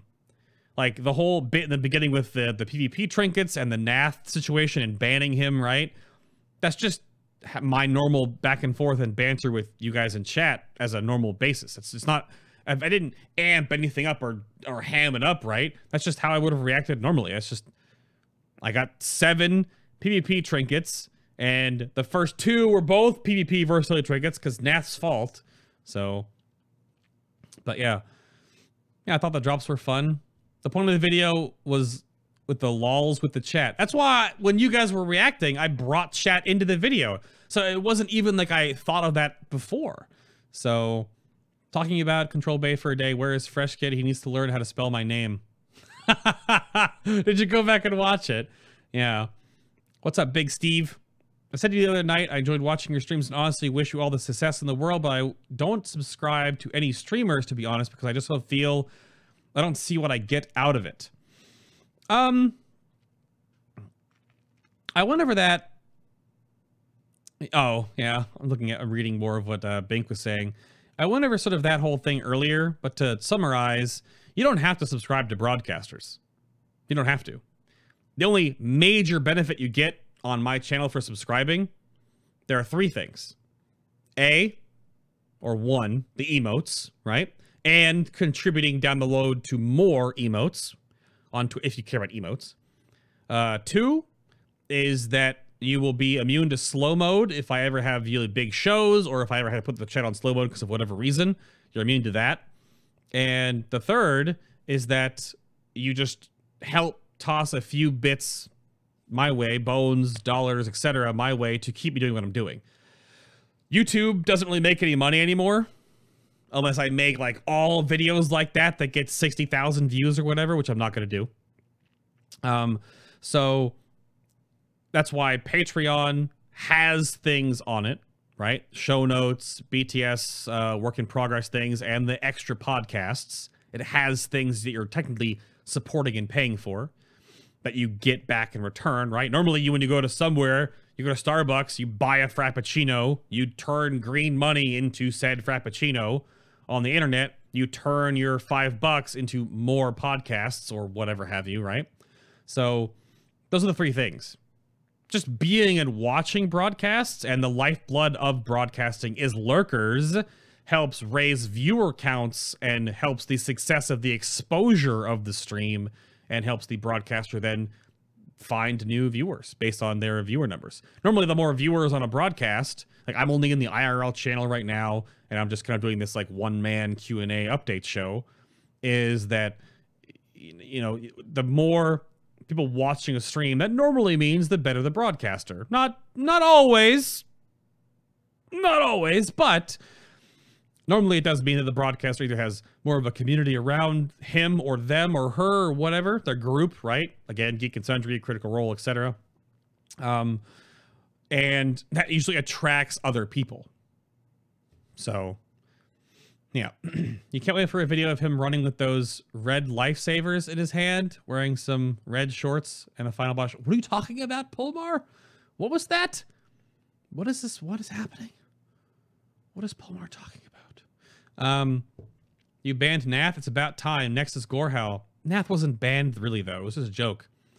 Do we ever have a slow mode? I've only had slow modes on the dev interviews, which I don't think I'm gonna get to do anymore. So, yeah. Yeah. We'll have to see. If you want your favorite content creators to keep creating content, then it's worth it to contribute. That's sort of how it works nowadays. Everything is crowdfunded. The internet money isn't there anymore because there's much more competition. So if you want so-and-so to keep making so-and-so that you like, then you have to toss them a couple bones. Orange mocha frappuccino? Ugh. What is that? How do you explain soda poppin' then? I don't know. Chance follows me on Twitter. I don't have a problem with him. I think his starting out on Twitch was very toxic, but he attracted his own group of people. He does his own thing. He doesn't hurt anybody. Hopefully he doesn't hurt anybody. Probably hurts himself more. So, I don't know. That's the side thing. Like I have no quarrels with any broadcasters. I'll have opinions about them, but I have no quarrels with anybody. I don't think. So, yeah. But as long as you're not hurting anybody or being like a malicious asshole to anything else, then do your own thing, right? Like the pillar of FinalBossTV and what I've created here is a friendly, non-confrontational environment to mostly enjoy and talk about and grow and learn. And from my edutainer side about World of Warcraft, and then of course just the other games. Every broadcaster's main goal, build a foundation on your main game or your main product, but then people tune in to you, to me, to whatever, because of them, not the game they're playing. So, you just resubbed. How is enhancement right now? Much better. 725 enhancement, great. Get some final rights in chat for enhancement right now. Yeah, enhancement shamans are great. They're fine. Middle of the pack in terms of damage, which is what you want to be. So, why don't you think you'll get any more dev interviews? Because Blizzard does their own dev interviews now. Blizzard does their dev interviews with lore. They do their own. Even though Jesse Cox and Krendor just made a dev interview with Ian. So, I don't know. But they're also Jesse Cox and Krendor. So, yeah. You have a problem with me, though, Bay, and I'm a massive streamer? Well, I gave shout-outs and love earlier in the broadcast to Preach and Novel. They are easily two of my best butt buddies out there. So shout out to those stupid nerds. Keep doing what they're doing, making beautiful things. I mean, I was a fan of both Preach and Novel's stuff before I even started working on Twitch and YouTube, right? So I still listen to Novel's videos or Preach's videos. Like, I'm still a fan of theirs, even though I'm like friends/colleagues with them as well. So, wait, what did you say? We cannot forget the most important part of Final Boss, the glorious beard and mane. Well, I was actually thinking about shaving it all off soon. I don't think my lip structure works for the mustache. And I think the best part of my whole facial structure is like the Wolverine tips and the goatee. So I don't really know if this is just like 5 o'clock shadowish kind of stuff. It's just trimmed. You will look 5. Problem with that? Have you ever had a situation where someone tried to instigate a quarrel between you and another YouTuber or streamer? No, I don't particularly. I'm not fond of Asmongold's streams, but I have no problem with Asmon. Like, his videos are fine. He was on my show before with Bellular. Like, I have no problems. I don't know if anyone tried to instigate something. I don't really know. I saw an interview here with Novel and Preach in the past, and it drew me to the channel. Oh, that's how Polmar gets here. And now you're giving me $25 a month, Polmar? You got ripped off.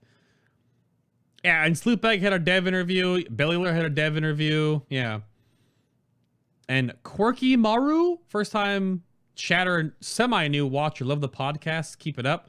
Well, this is a solo podcast. Every 6 months or so, we'll do this kind of a deal. They're asking questions like, are dragons banging and making babbies still? Oh, I'm peeping that. After this, cut to YouTube, smoothie, maybe an Instagram video of what's my smoothie.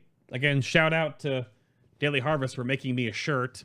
And I'm watching that video. If Jesse Cox and Crendor, I don't know why I keep saying Jesse Cox and Crendor, it's just Cox and Crendor. If they're talking about dragon sex, I am in.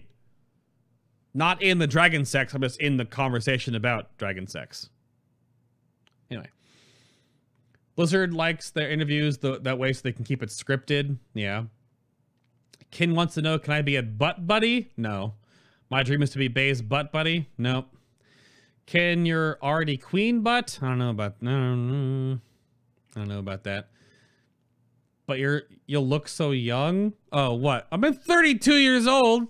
I mean, I don't know what it is. Like, it's just like my Polishness or just like, I don't know. I'm just like, I still feel like I look like a kid. Like, look at my hands. These are like kid hands. And look at this face. I don't know. My white balance might actually be a little off today because I have this up, but it's not black background right now. So, also, is it weird that when I go like this, the rendering of the little squares looks funny with whatever. Beard Mythic down on July 2nd. Oh my God, shave it all off. When you said shave it off, I was... Wait, don't touch the hair. No, just the facial hair. Just the facial hair. Asmongold is pretty freaking funny, but he's a bit of a troll. Yeah, that's Asmon. I don't watch his live stream. I don't need to watch him slam cupcakes into his face for views. Like, I don't give a crap. Like, let him do what he wants to do. He's not hurting anybody. He's hurting his future living as a human being, eating all that garbage food he eats as sort of like a healthy nut. I feel for his internals with all the junk he's eating, but whatever. Maybe he has just a 7-year-old's metabolism. But Bay will literally turn 6 if he shaves his face off. Bay and his little baby hands. Mm-hmm. Yep. If the goatee needs a trim, if we're being honest, woman opinion. I just trimmed it! Right before the show, Zillions. This is trimmed. I even trimmed it in, and then I trimmed the sides, and I took off like a little bit on the bottom, so it's all even. What the? This is trimmed! Zillions! Trim the chin. No, that's not, no hashtag trim the chin. Get out of here. Bay is 8 years older than me. Wow, you're so old. Is Mythic Avatar really mathematically impossible? Mythic Avatar has 7 Shadow Blades, 5 Touch of Sargeras fissures, and 3 conduits that spawn. 1 needs to get blocked by the Maiden, and 2 need to get blocked by your face. But when you're blocking the bad conduits, it nerfs your healing and your damage. So you have to, like, nerf your healers, but then nerf your damage. So you lose damage regardless almost all the time. And you don't get much uptime on him because you have to be soaking or running away from his AoE explosion. So getting him to, like, sub 35 to 30% right now in 6 minutes is a ton of damage. But even that aside...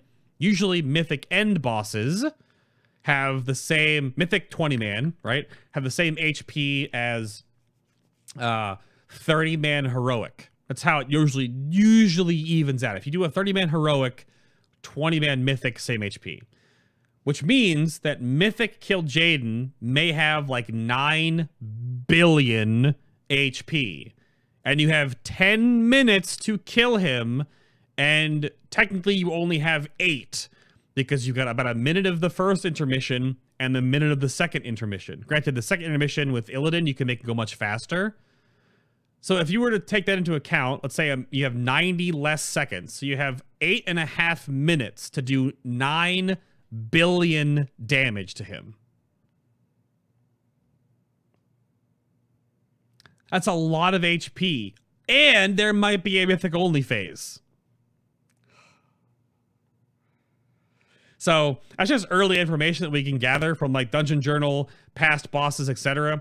The Dungeon Journal doesn't have any inclination to Mythic only phase. The only change is that during Illidan's phase, those void spheres can fall and knock you across the platform. So you have to have people watching the corners to not get knocked off the platform. So I don't really know, like, assuming no secret phase, of course, that there is 9-ish billion HP in 8.5 minutes. I don't know if raids do 1 billion DPS right now, or whatever equivalent to doing 1 billion damage a minute, right? Like, how that's a lot of raid DPS. That's what I meant to say. So yeah. I mean, I'm on Mythic Sisters. Hopefully we'll have Sisters down tomorrow's raid on Monday, plus maybe even the Desolate Host, because Desolate Host on Mythic is basically just like a slightly tweaked up heroic. And you can sort of Mythic Cenarius Desolate Host on Mythic and just like tank ads in the back of the room and ignore them the whole fight and just tunnel the bosses. So that's Monday's raid.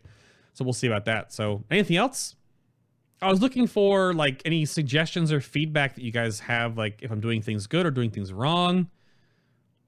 You would need to average around, well, it's around 16.5 to 17 million raid DPS. So is that even possible? You have 2 tanks and 4 healers. You only have 14 DPS. So each DPS has to be doing around 1.5 million DPS. That's a lot of damage. Woo! How do you feel about the progression of TOS Mythic Race?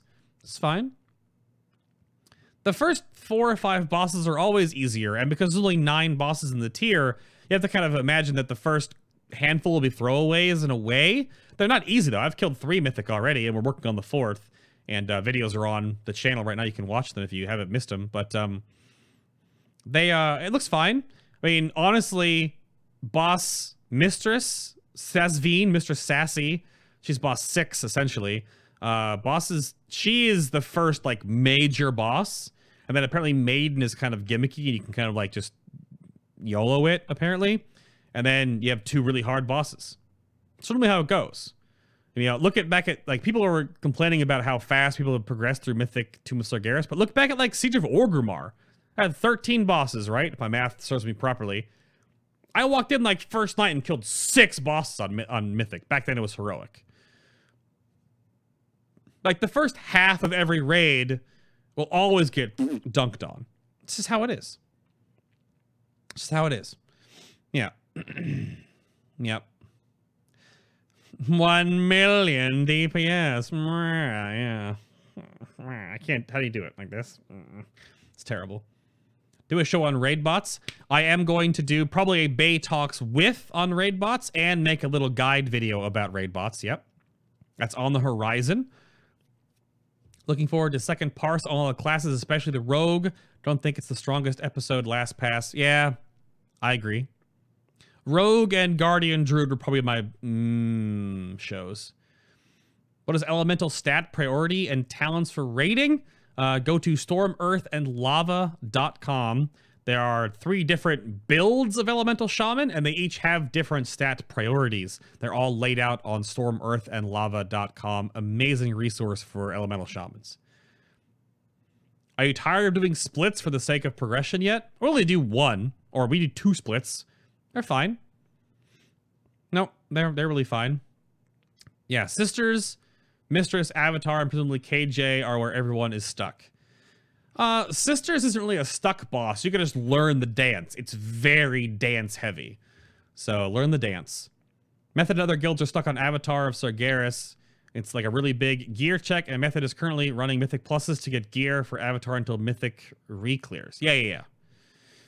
It's Mythic Avatar is a huge DPS check.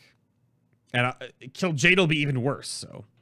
MMO Champion was memeing that Avatar was mathematically impossible with the current levels of gear. Well, no, that's what I brought up in the show, Oct. I brought that up, that it's mathematically impossible. It looks not possible. So, but I also was talking to a buddy of mine about Mythic Avatar, and it just looks like one of those Mythic fights they've just made harder just to make harder. I mean, 3 Shadow Blades to 7. Okay. 3 Touch of Sargeras to 5.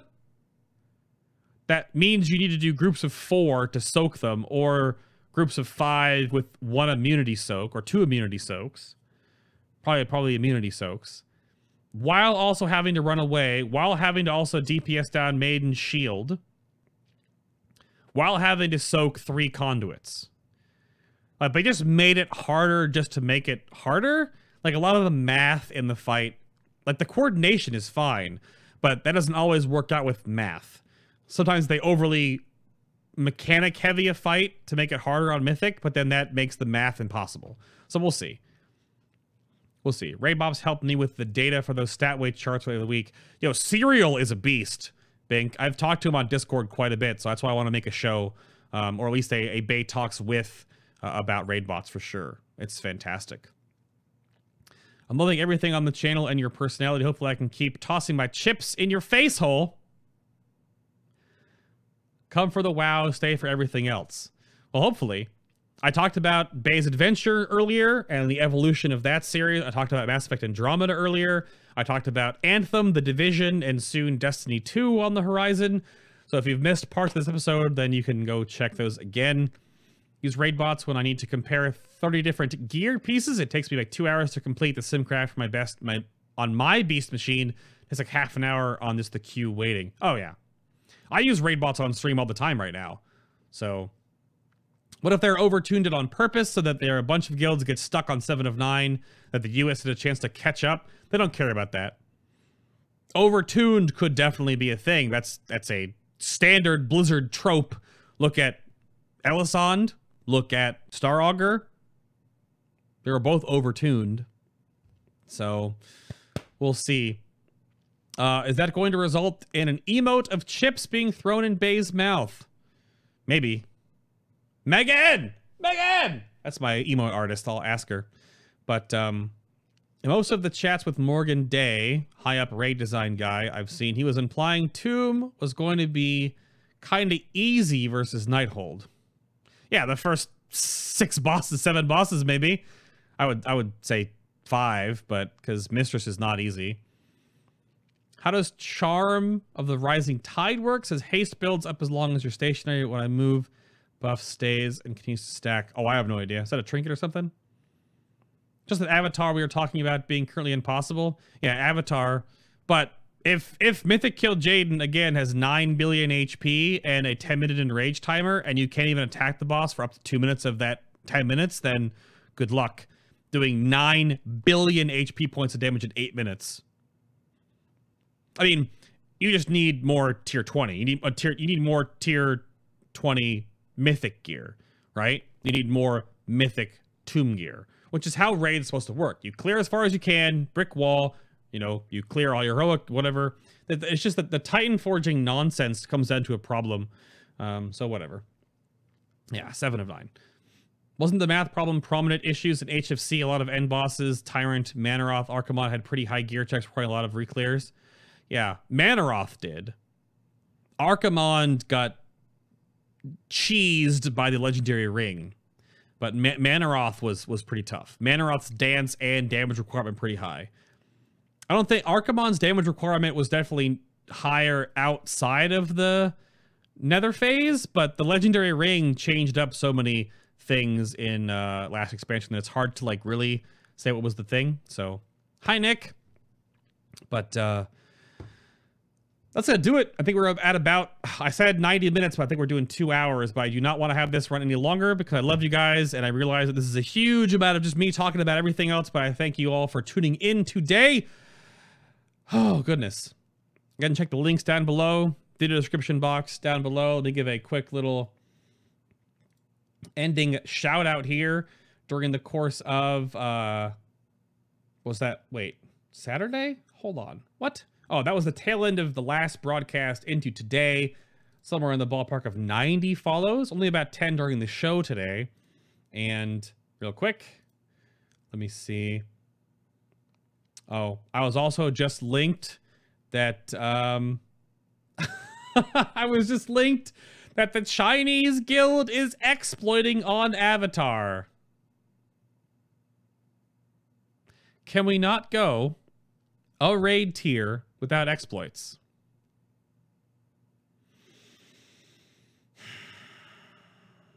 I guess not. But anyway, Jason, Captain Random, Bob, Fresh Kid, Rindar, Polmar, all thank you for the subs and resubs during the actual show today. Everyone else for the follows that have been popped up here on the side. The bit battle going on here in the middle here. And ends justify the means until you get banned. Oh, China. We'll see how long that lasts. But thank you all very much for tuning in. I'm going to hit this button right there. So, goodness me. I would go over here. I'm going to go bloop. So thank you all very much for tuning in to episode number 146. Sort of the 6-month sort of catch-up, Q&A, feedback, suggestion, thought bubbling. We talked about upcoming games, side content, main content, stats, all that good stuff. So thank you all very much if you lasted this long. Again, big shout out to everyone that keeps the show rolling over on the Patreon page. I know I got a broken record a little bit, but I'm really happy that I've taken to creating the extra podcasts and doubling my workload for the show. There's not a BTS podcast for this episode, of course, it's just me. But if you are interested in more shows, there are 19 currently.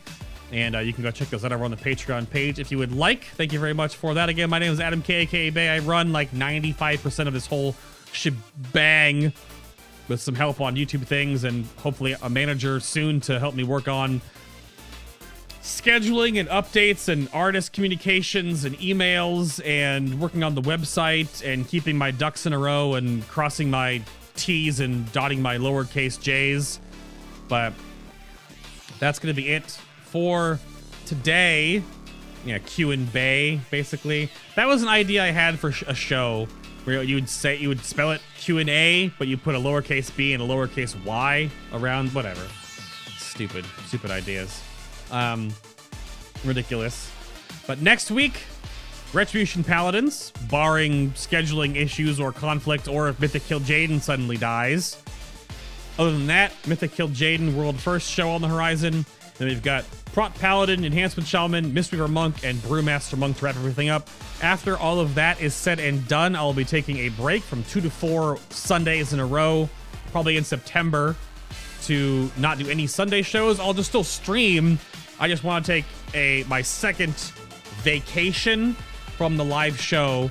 And due to the fact that we're going to be in this expansion for so damn long, I don't imagine that we'll have plenty of time. We'll have so much time to do a full second pass of... Is that a moth?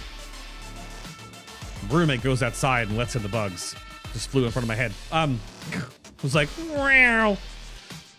My brain. When I have no guests, I just get unruly. I can't keep myself in check. I'm my own worst enemy. Kind of like how doctors makes the worst patients. Yeah. But, every show in the future, every spec in the future will have its own show. So Affliction, own show. Frost Mage, own show. Beast Mastery Hunter, own show, etc. So that means that 36 shows for the second pass of Legion, which will take a long time, so be patient as those start. But yeah, that's all I got for you today. Thank you very much for watching. I'll probably be in Discord later tonight, hanging out. If you want to join Discord, link in the channel guide, link down below. But until then, thank you very much for watching. Trusting your seal of artifact power. So I actually don't even know what the name of it's called. But until next, everybody. Hi! I can't have everyone else wave at you because it's just me. I don't.